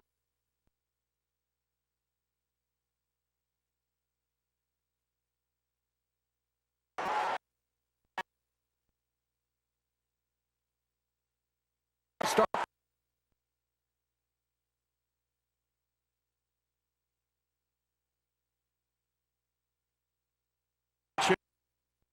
On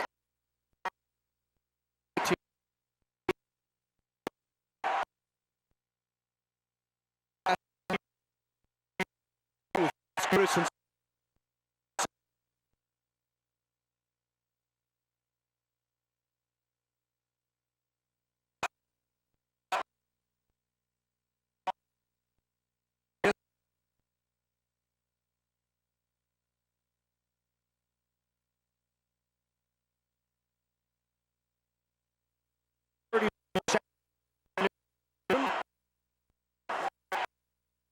We'll see Omaha Marion take on match.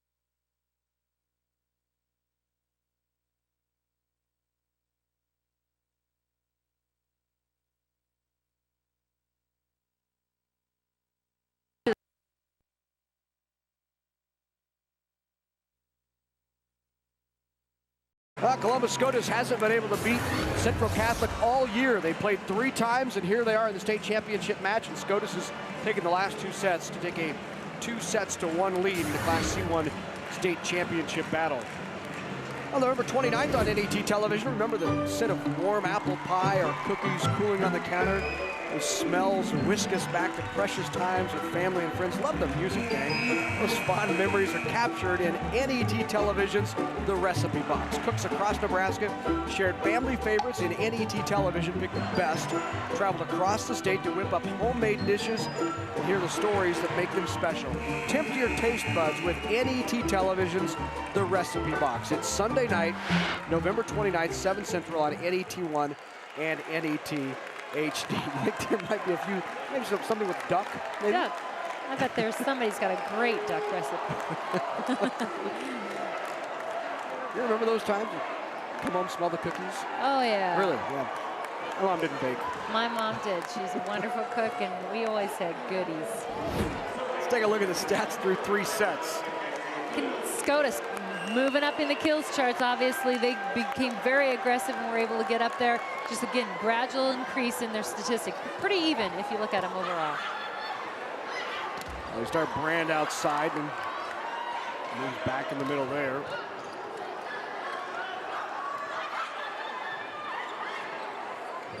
That swing is a bit wide. It's kind of a dilemma here for Sharon Zavala and the Crusaders in that what do you do with Stephanie Brand? She's been more successful hitting from the outside, but they need that presence of her block in the middle. She can go side to side.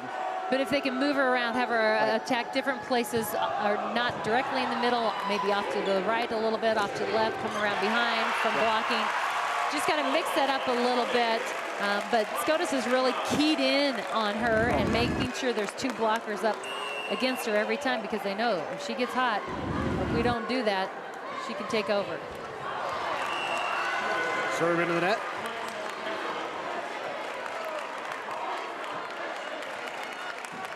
So we begin set 4 with the Crusaders on top 2-1. Shamrocks leading 2-1.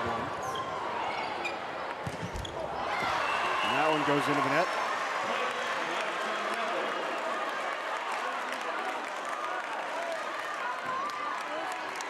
So back to serve for Central Catholic. Here's Bailey Baxter. Baxter, 43 aces, already has 1 ace in the match so far. She's been serving them tough. Scotus altered their serve-receive pattern there just prior to that last serve, too, trying to get more people involved, shift the passers around a little bit. Tools the block there and gets a kill. Crusaders on top 4-1.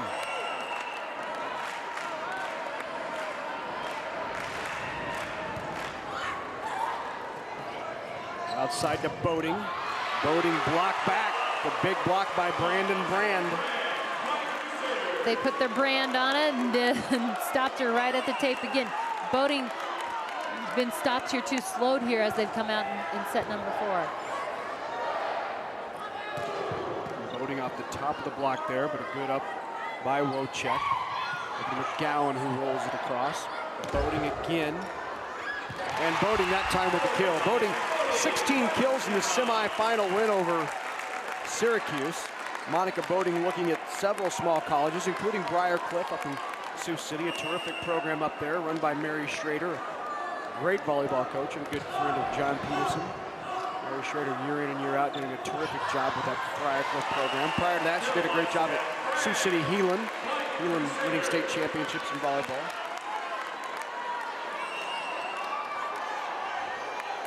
(6-2) Central Catholic. Blocked back by Partington. Hellbush tips it over.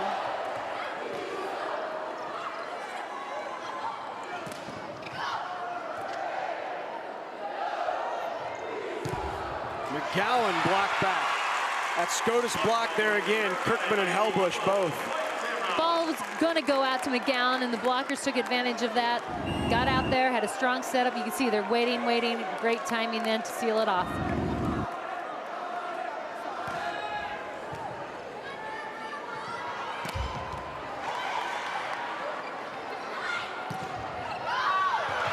Blocked and out. Blockers did, you know, a good block not only is the ace block, but also pops it up, slows it down, trying to give your time. That was good block. Defense still just couldn't get there quite in time. John Peterson mentioned yesterday, in order to be successful against Central Catholic, they had to slow that quick middle attack of GICC and then pass in system and be in system for his club, but they really have done a great job of slowing that quick middle. They have. They've really neutralized that and kind of they've made a commitment to make sure we have 2 blockers there so that doesn't happen, and they've executed in that game plan. They've also been, again, we talked earlier, very diversified in their offense, and that's key to comes from the passing. So the game plan is being followed, and it's showing as they lead 2-1. Hellbush again with another kill. And officially I have Hellbush with 7 kills. And then those 4 big blocks, 3 in a row there in that set number 2 run in which they won 25-17. Serve there goes into the net. At a gathering of the volleyball team back in the summer, and John Peterson got up and told the crowd, he said, I know we lose 5 seniors from last year's team, the team that went on to win a state championship. Losing 5 seniors off a team like that is never easy, but I think telling these kids that the goal is anything but to win a state championship would really be selling them short. So despite having to replace 5 seniors off that team, they find themselves back here again, and it really is about, I think Jake Moore, Pius head coach, said it yesterday, the thing he likes so much about John Peterson is he makes his players live up to the expectations that he has on them, not only from a program standpoint, but on a point-by-point basis. He has expectations of what they should do. And if you give people standards like that, they step up, and it's like the self-fulfilling prophecy we've heard about. If you believe in them and speak and expect that, they come through and they deliver. On the slide, McElhose again. McElhose with 7 officially.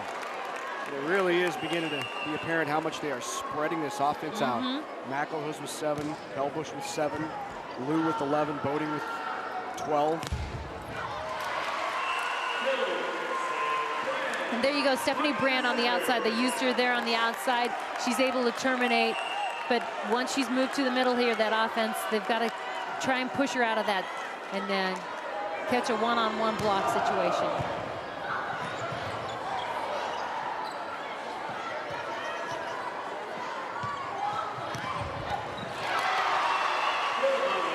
Again, Liz McGowan got her at 16.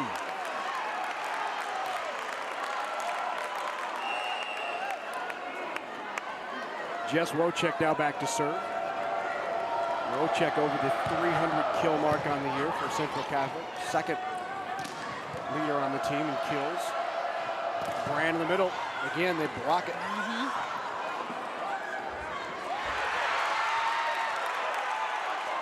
Four hits called on the Crusaders.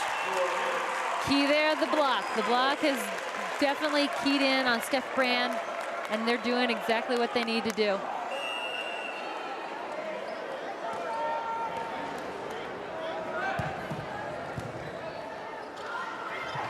Outside, good coverage. On the slide, Brand, a little off time, tipped it over. Free ball. See what the Crusaders do with the free one. Push it outside. McGowan kept alive. Another free time. On the slide this time to Brand, and Brand got it. This is what you were talking about, Kathy, getting her out of the middle. And that's what they've got to do here. Again, both teams, though, I just love great defense, really continued pursuit. We've seen several long rallies where both teams staying with it.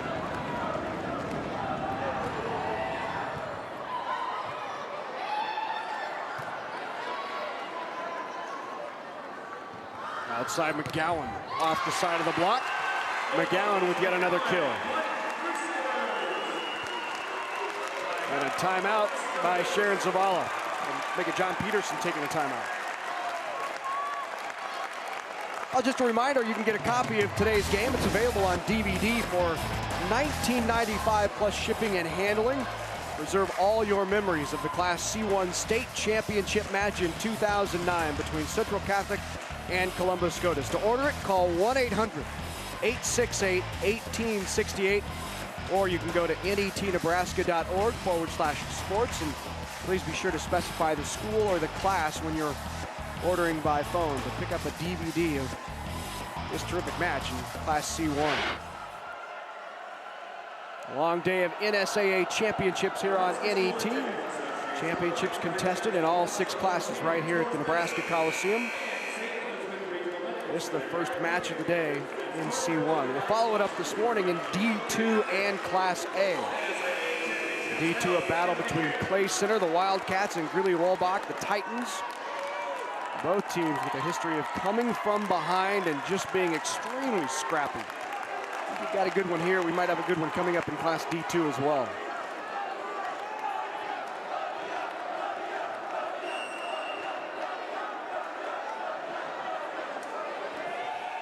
Baxter with the serve.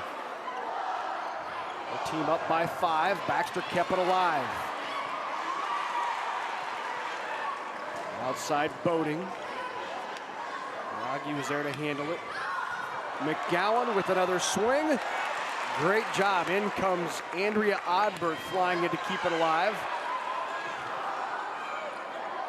Tip try. Up by Brand. Back and forth here.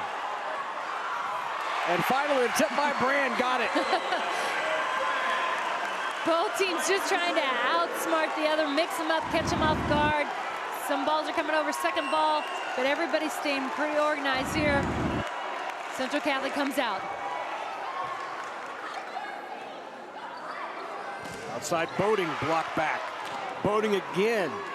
Steph Brand got a hand on it. McGowan dug. Boating off the block, and the block back. Boating's got 2 big blockers up there with Katie and Steph Brand. And so she's really got a challenge up there on the outside. Serve is long.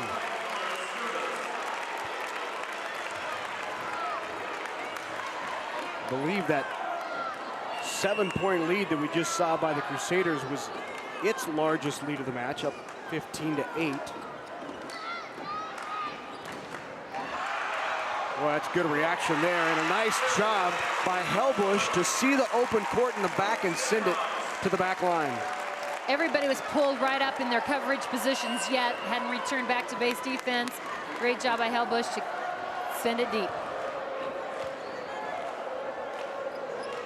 Outside, McGowan, just long.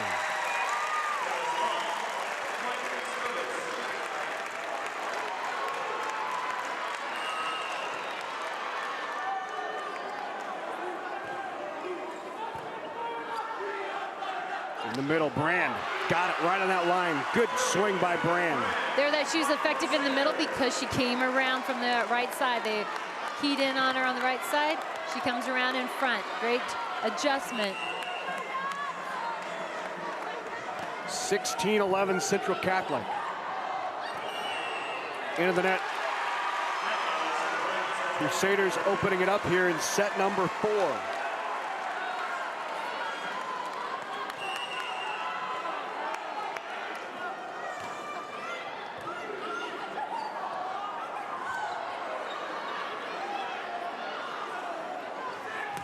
Blocked. Big block by Helbush. Maggie Helbush, her 5th block, make it 6th. Huge block there, and she is solid as a rock as she goes up. You can see her hands penetration over the net. Strong. Outside, Brand, and Brand gets a kill. Katie Brand with the swing and a kill. Back line now goes Liz McGowan.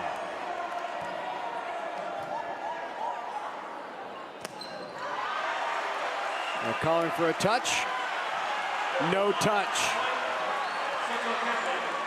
Scotus didn't get the touch. Central Catholic back up by 7. 19-12, and John Peterson will take another timeout.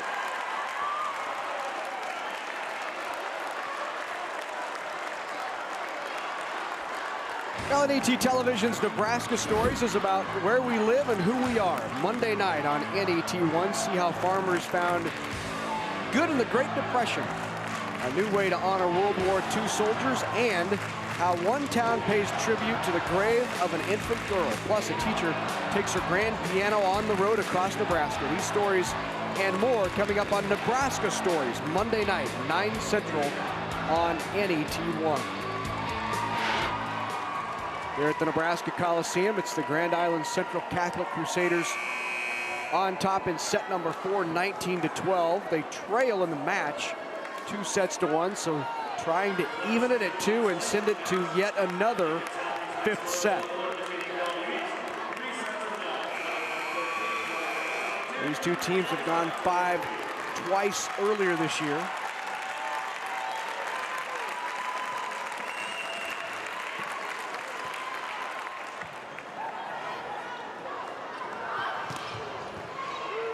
Good dig by Rogge. Helbush tried the block. On the antenna. Point to the Shamrocks.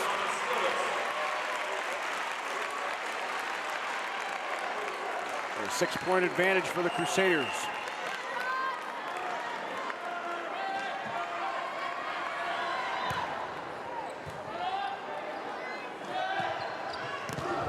A good set by Baxter there. Wojcik block back.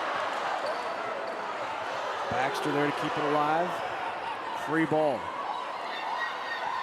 Shamrocks run the quick. Pulled it down right into the net. Helbush saw the open floor right in front of the net. Tried to take it straight down. Both teams just really working hard here, pursuing balls, trying to find the extra edge.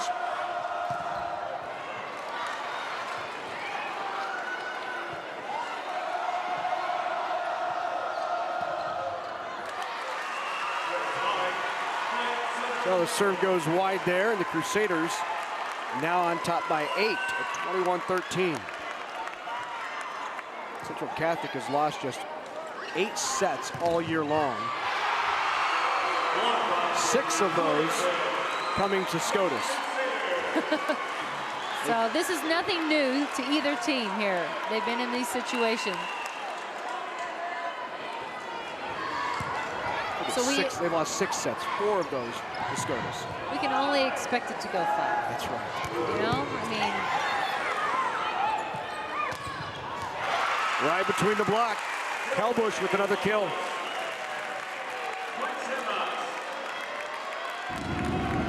You can just see the blockers there, but there's enough space in that gap. And that's the weak area. She goes right at it.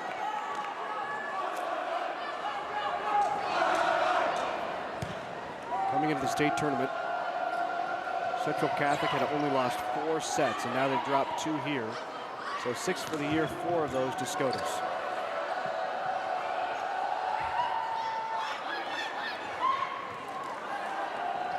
Back outside to Wojcik, tried to roll it over. Great up by McGowan. Good job by McGowan to keep it alive. And really, Baxter got caught behind Partington.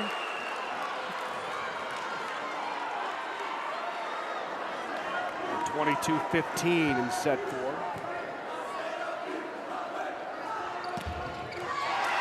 Kind of a quiet crowd right now. I think they're waiting for what they believe is the inevitable. I agree. They I think feel set 5 coming on. Yep. Let's just finish this one here. Let's get it done, and then let's go after that quick, intense 15-point game.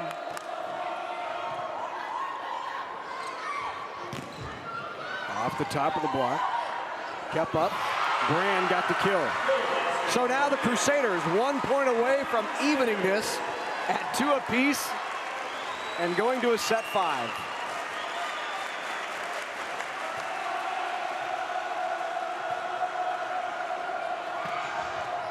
And she got it. So Brand back-to-back kills to end that set. And here we go. What better way to open up the state tournament?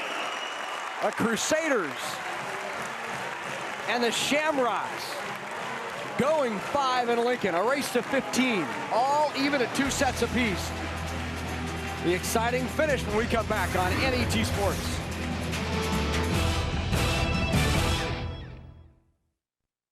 Programming provided by Nebraska Public Power District.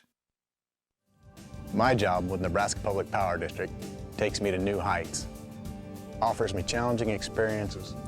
Like me, the utility cares about Nebraska.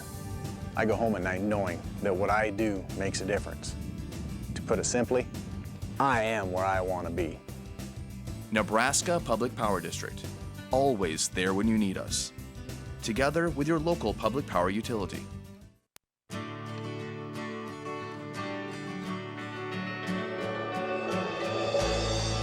Soy biodiesel from Nebraska soybeans lowers our dependence on foreign oil. It has properties that reduce engine wear. And it burns without harmfully polluting the atmosphere. The Nebraska Soybean Board encourages the use of soy biodiesel.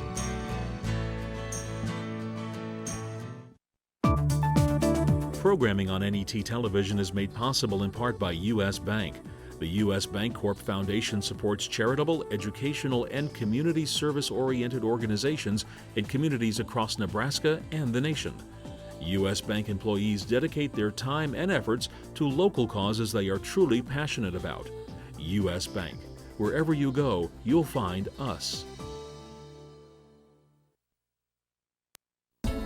Programming made possible by Time Warner Cable, supporting local educators by providing free cable connections to public, private, and parochial schools in our area. Time Warner Cable, the power of you.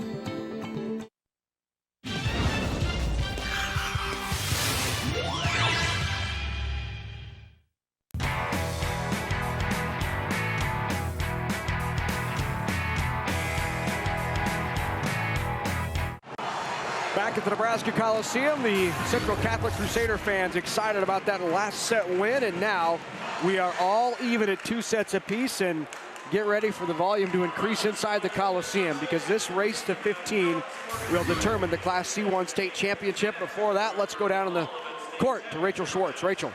Well, as you can see, entering into that game, the Crusaders really did a great job of communication. As the Shamrocks went through that game, their communication dropped, which is probably the reason that they didn't end up winning that game. And now the Crusaders are just on fire, and they're ready to play. And Rachel, communication is such a huge deal. I mean, you saw that your senior year at Nebraska. That was a team that overachieved because of the amount of communication you had on the floor. Yeah, it's very true. Communication is one of the most important things that you can have on a team, and not just calling the ball in or out, but really interacting with your teammates and making sure everyone's on the same page and ready to play. Yeah, great point, Rachel. Thanks. So here we go, set number 5. Scotus and Central Catholic. Central Catholic looking for the unbeaten season, trying to finish 36-0 and a state championship. The Scotus Shamrocks going after their 2nd consecutive state championship.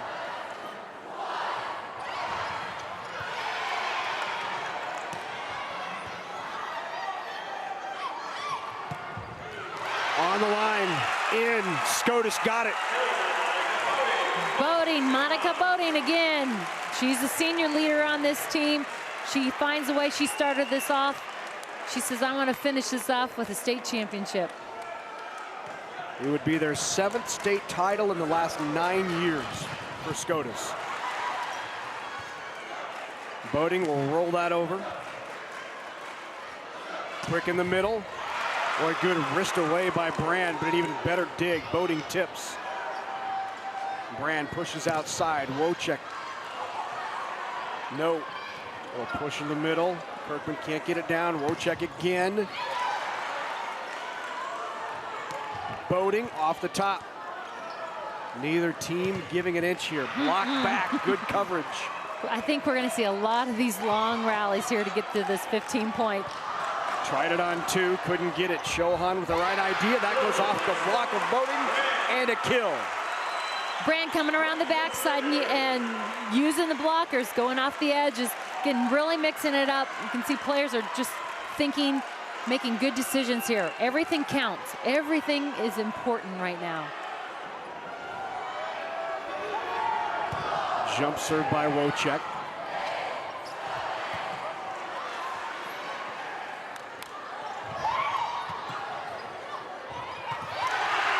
And the tip kill. None other than Liz McGowan doing a great job up there, mixing it up again. McGowan unofficially 20 kills in the match. Wow. And we're not done. McGowan again. Got it. Just one at a time. Just got to keep chipping away here at these in this final set. 3-1 Crusaders. So important in these 5th set, only 15 points. You don't want to get down by 3. Important point for the Shamrocks. And again, why not go to McGowan, who's delivered consistently all morning. And John Peterson will take a timeout. 4-1 Crusaders on top. Well, that's exactly what you wanted coming out of that timeout if you're Central, coming out to start the game if you're Central Catholic. Definitely. I mean, this is a big one. If you get that little surge early, then you go with it. That really leads you to the end. So officially now we have McGowan with 19 kills and Stephanie Brand with 17. So my unofficial count was 1 off. As I pat myself on the back. Thank you. So 4-1 here in set number 5 in this race to 15. Important for John Peterson to pull that team together now, down by 3 in a set 5. He obviously knows how big that is. That's why he called the timeout. So coming out of here, important to run a good side out for Scotus.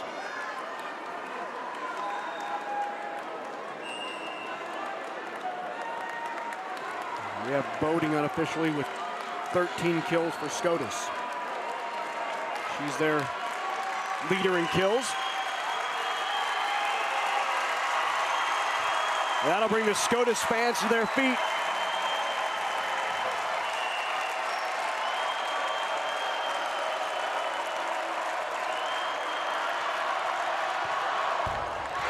Into the net. Big miss serve there. Great push there. That's exactly what the Shamrocks needed. Something to get them going. They didn't have to do anything. Shohan to serve. Block back. Call the lift. Solo block by Boating. Back to within one. Brand's trying to come around, but Boating's right there. She knows she's the girl they're going to push it to. Boating's solid as a rock. Outside McGowan. Boy, great up. What a play by Andrea Odbert to keep it up for Scotus. And the block. Solo Helbush. Helbush makes a great adjustment. She slides in. McGowan's been going that hard angle. She steps in, and she's solid. She's strong. She's right there. Great timeout by John Peterson. Out of it, they go on a 3-0 run to tie it at 4. Back line, Boating making a 4-0 run, and now Savala will take the timeout.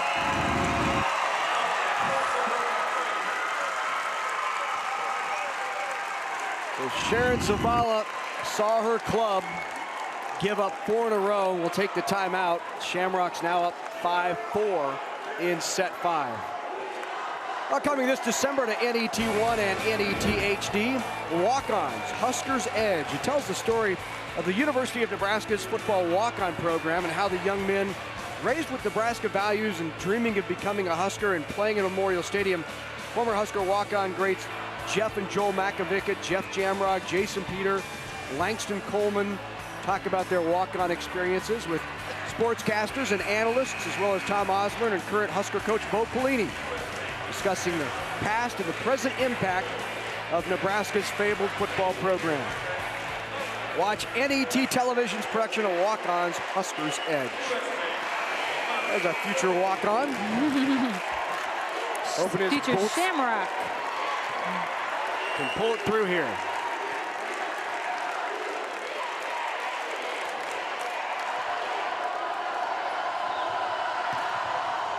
Boy, good cut. McGowan again. Big coming out of the timeout again. We've seen both teams. Each timeout has been very effective for them, getting that ball back in their hands, getting that side out.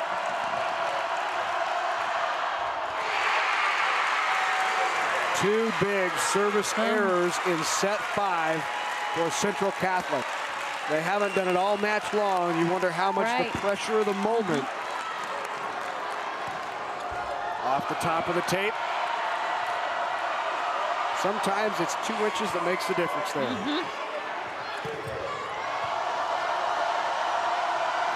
Outside McGowan, tried line, goes off the block, got the kill. 21 now for McGowan. Changing it up, recognizing she's gone across. She works that outside edge with the block.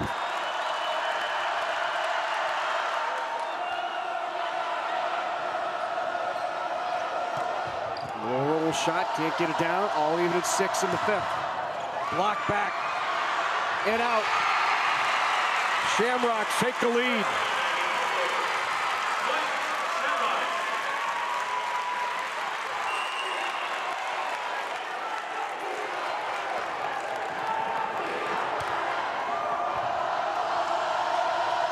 Outside Brand.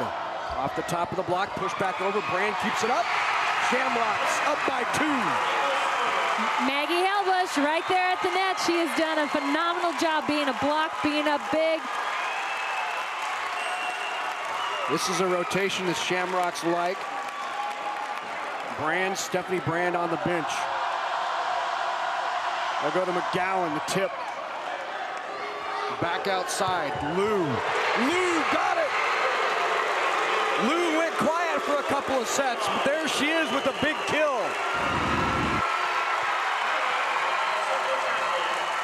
And another timeout by the Crusaders. Back and forth, each team stepping up and responding. Right now, though, the Shamrocks kind of in the driver's seat. Up 3, and we're at the 9. We're getting to that critical point. 3-point lead Shamrocks, a 3-0 run. And Coach Zavala, again, in her 35 years of experience, take a timeout to chat it over with her club. A great way to open up the 2009 NSAA Volleyball Championships. Just a taste of the whole day, what's to come. We said, coming in, Central Catholic unbeaten. They'd lost just 4 sets all year. 2 of those sets previously to Columbus Scotus. The other 2 to Kearney Catholic in a 5-set battle.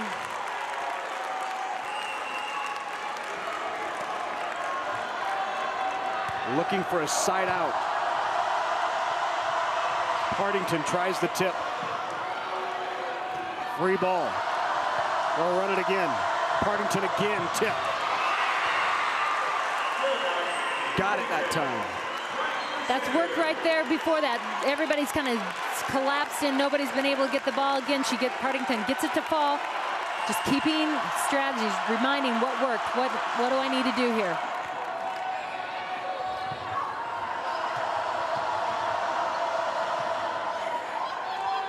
Free ball for the Shamrocks. Block back. Maggie Helbush kept it alive, and then in trying to get to her spot, cut off the setter. Right, and that's, again, you can't climb through. Sometimes you try, but again, just respond. 9-8.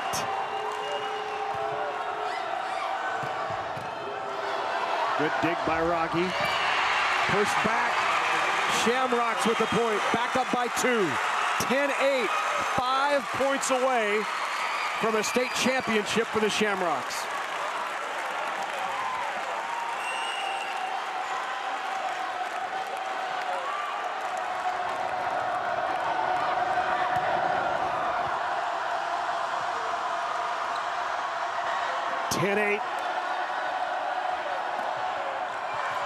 Boy, great up. Baxter with a phenomenal up. Shamrocks keep it alive. Back and forth on the dump. It's down. Brand gets the point for Central Catholic. Just incredible defense, effort to pursue balls, keep it alive. Nobody wants this more than each squad.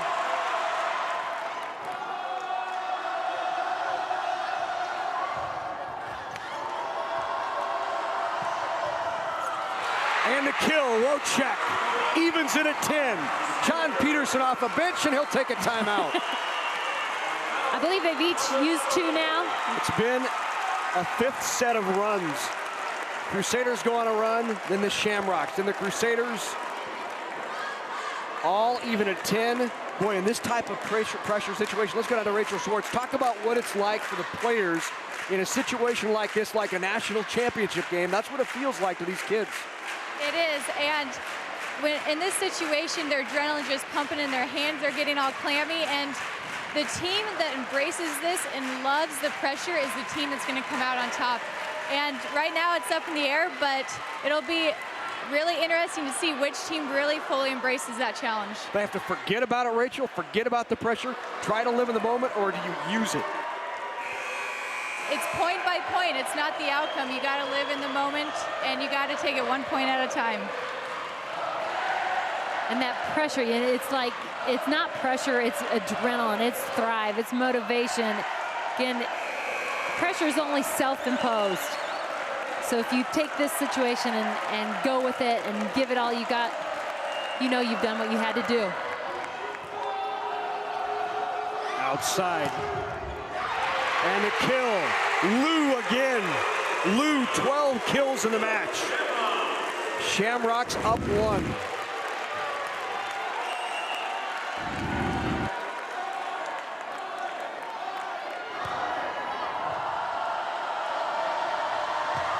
Washington pounds it.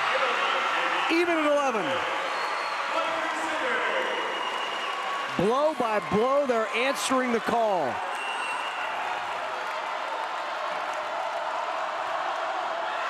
Serve long.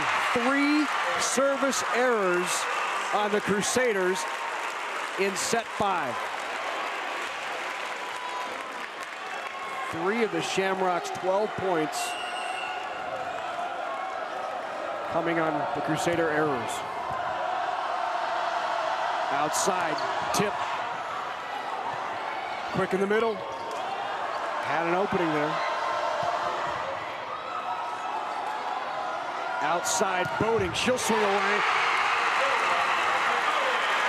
Can't be afraid to be aggressive in this moment, and Boating wasn't. That's the key. Right now, you have to stay aggressive. We talk about every point counts now.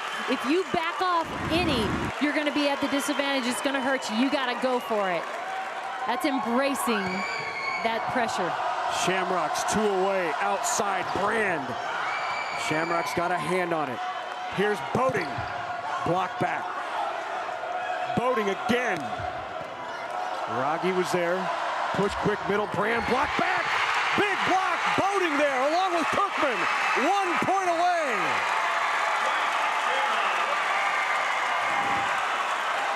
The Scotus Shamrocks a point away from pulling off the upset.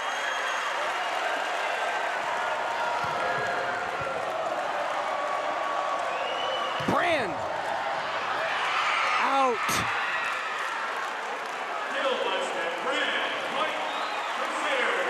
Just out off of the block. Still match point for the Shamrocks, 14-12. They'll go to Boating. Raggi got it up.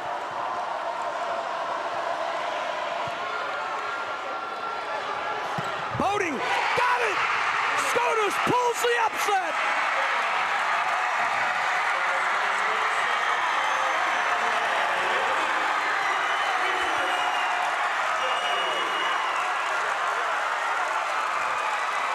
These teams, this was the 4th meeting of these 2 teams. If you're gonna win one, this is it. Scotus claims its first victory against Grand Island Central Catholic right here for the state championship. It was a determined effort by the Shamrocks of Columbus Scotus. And they win it in the 5th, 15-12. And once again, the Columbus Scotus Shamrocks, for the 7th time in the last 9 years, are state champs.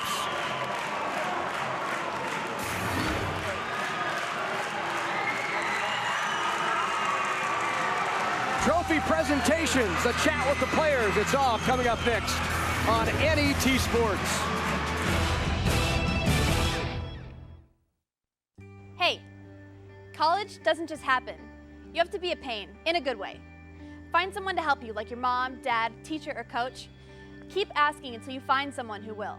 There were adults in my life who made sure I took the right classes in high school, helped me apply for scholarships and research colleges. Someone will help you too. You just have to ask. This is the one time it's okay to be a pain.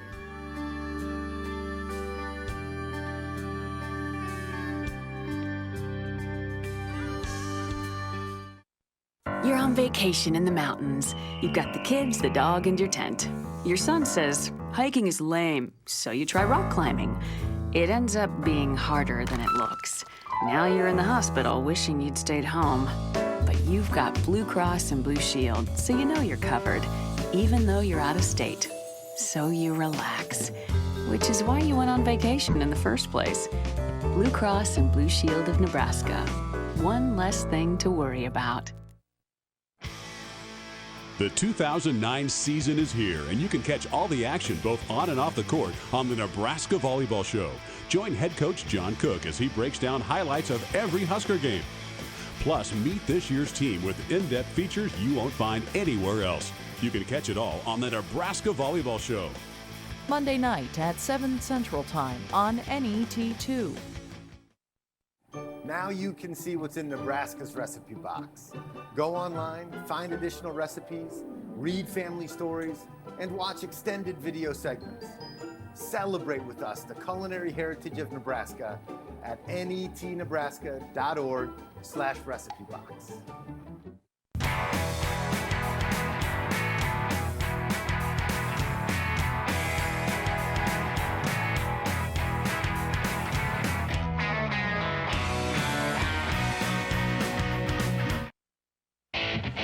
NET coverage of the NSAA High School Volleyball Championships is brought to you in part by NPPD, Nebraska Public Power District, applauding the dedication, teamwork, and sportsmanship of Nebraska's high school athletes. By the Nebraska Soybean Board, encouraging the use of renewable biodiesel fuels for a healthier environment. For information, nebraskasoybeans.org. And by Time Warner Cable, inspiring young people to build the skills they need in science, technology, engineering, and math to become the problem solvers of tomorrow. Well, as exciting as it was for Scotus, an agonizing defeat for Central Catholic. They finished the year 35-1, but what a great show both of these two teams put on in a state championship battle. It doesn't get any better than that, and we've just started the day, but these two teams have started it out right. They're both strong programs. We love having them here in the finals again. Love seeing the traditions and the schools coming back. The community's very involved here too. Well, it's time now for the presentation of the runner-up trophy and the championship trophy. We'll start with the runner-up, Central Catholic Crusaders. They finished the year 35-1 on the season and second in the state. Let's go down to Steve Lemon. Class C runner-up, Grand Island Central Catholic High School.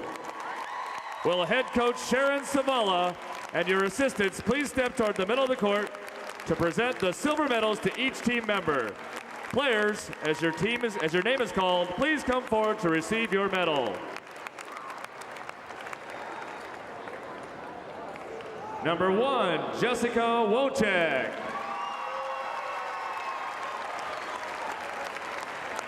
Number 2, Bailey Baxter.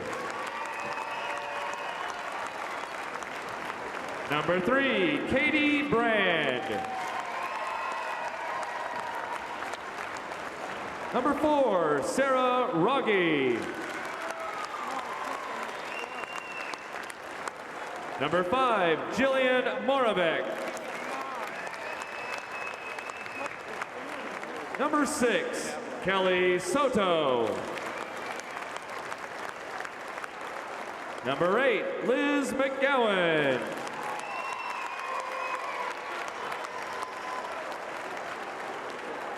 Number 9, Sarah Golka.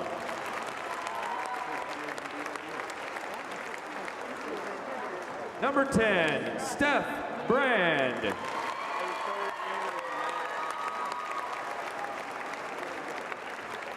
Number 11, Haley Benton.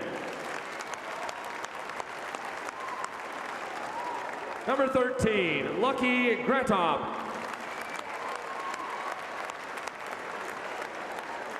Number 14, Kelsey Shield.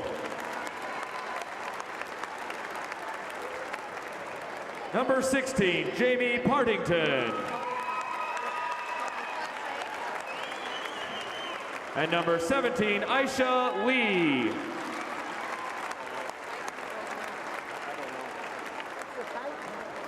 All of you are welcome to receive the runner-up trophy for your school. Congratulations, Grand Island Central Catholic High School.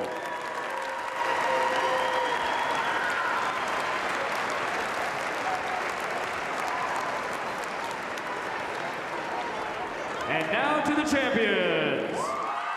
First, head coach John Peterson, we have a special award for you.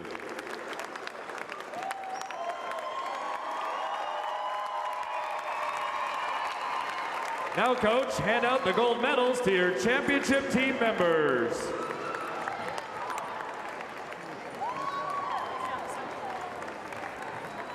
Number 1, Emmy Odbert.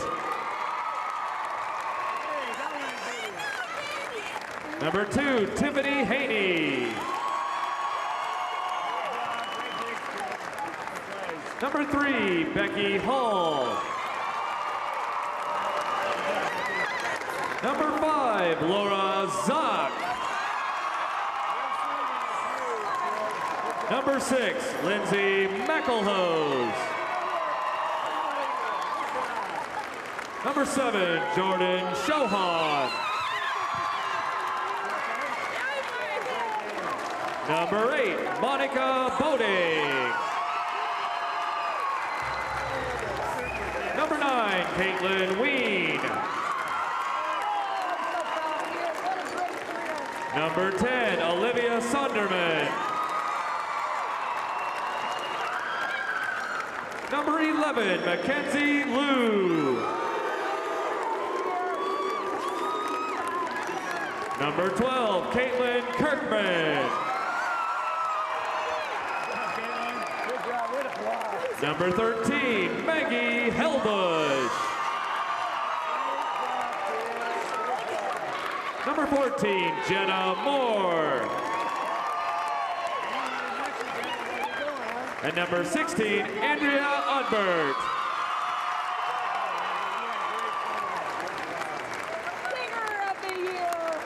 And now for these outstanding athletes in their school, here is the 2009 Class C1 State Volleyball Championship Trophy. Congratulations, Columbus Scotus High School. So there's your state champs, the Columbus Scotus Shamrocks. They have won their 14th state championship in program history. In the 20th appearance in the state title game under John Peterson, Scotus gets it done one more time. When we come back, we'll hear from the champs. Stay with us on NET Sports.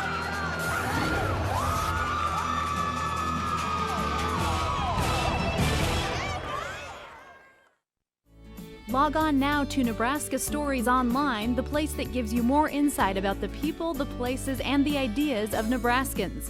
Log on to netnebraska.org/Nebraska Stories for extended video clips, articles, and information.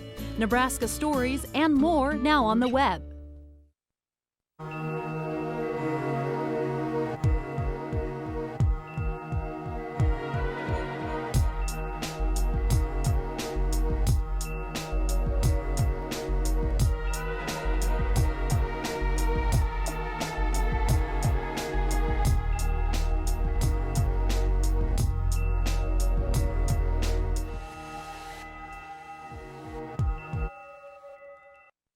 Hello, I'm Ron Hull.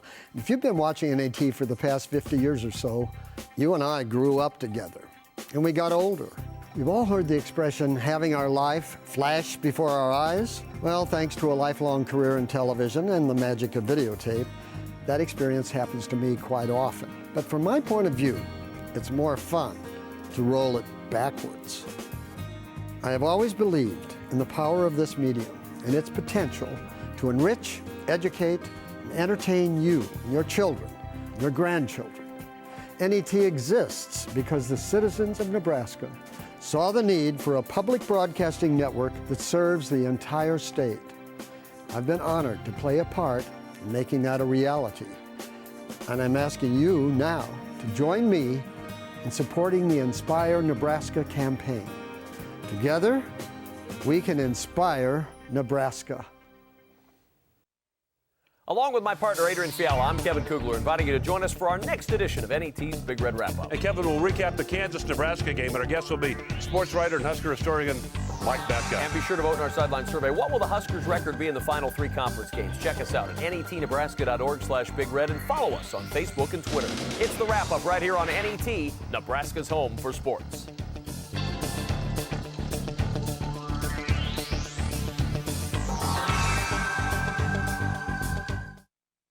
They abused the land. They abused it something terrible. They raped it. They got everything out they could. A disaster of epic proportions. You felt like you were surrounded. It just closed in on you, shut off all light. When I'd see one of these black clouds rolling in, I remember thinking, what did we do to cause this? Surviving the Dust Bowl on American Experience. Monday night at 8 Central Time on NET1.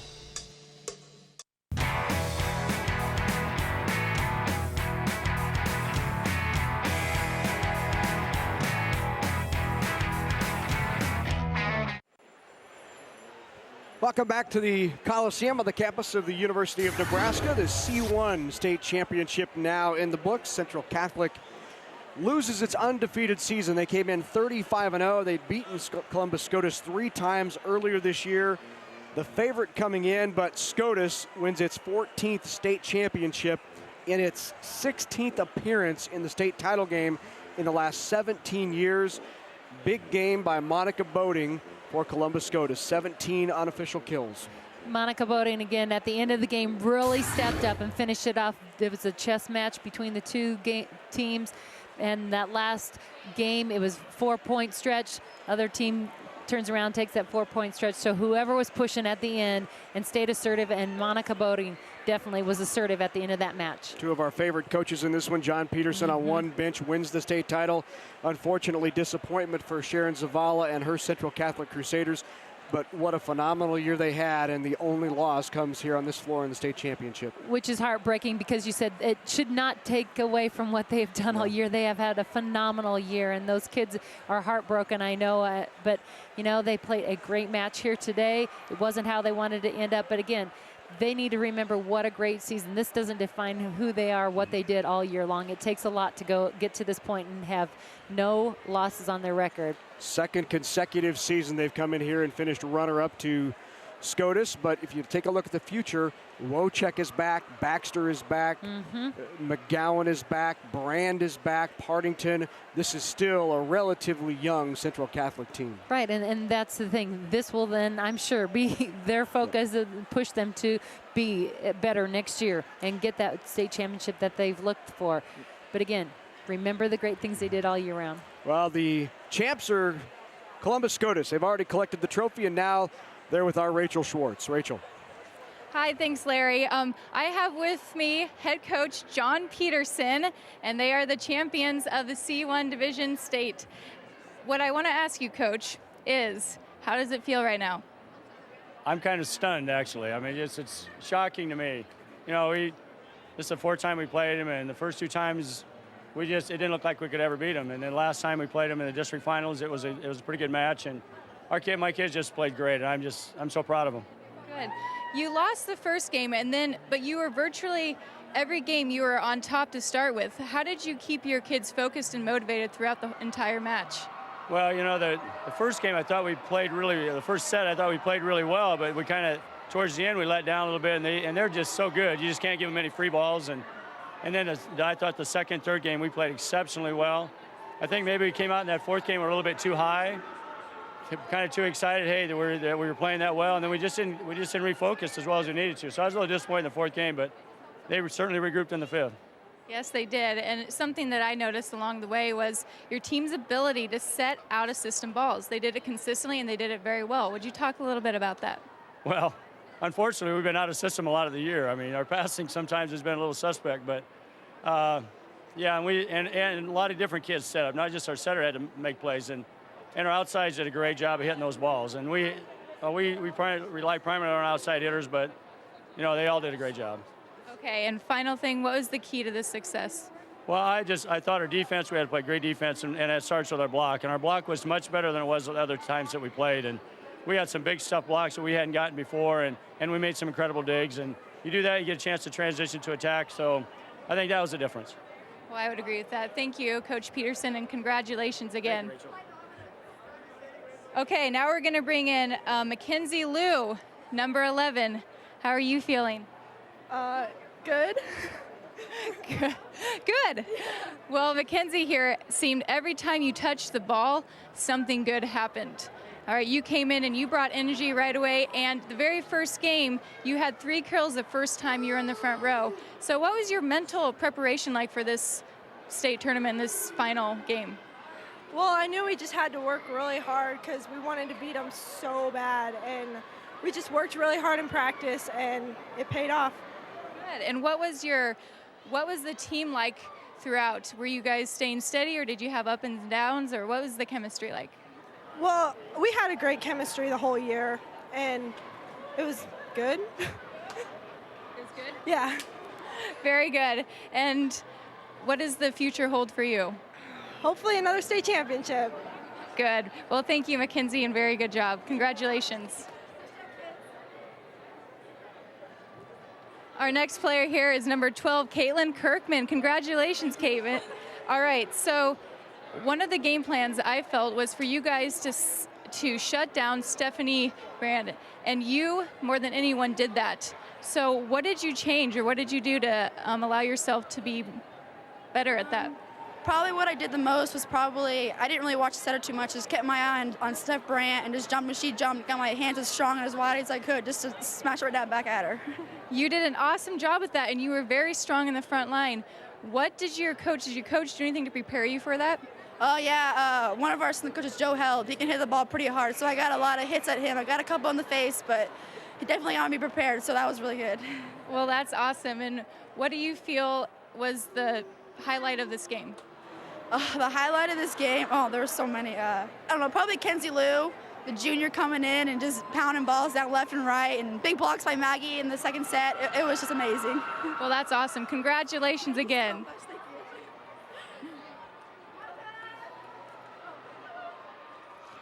Okay, now up number 8, Monica Bodine, and you are also the captain for the team, so congratulations.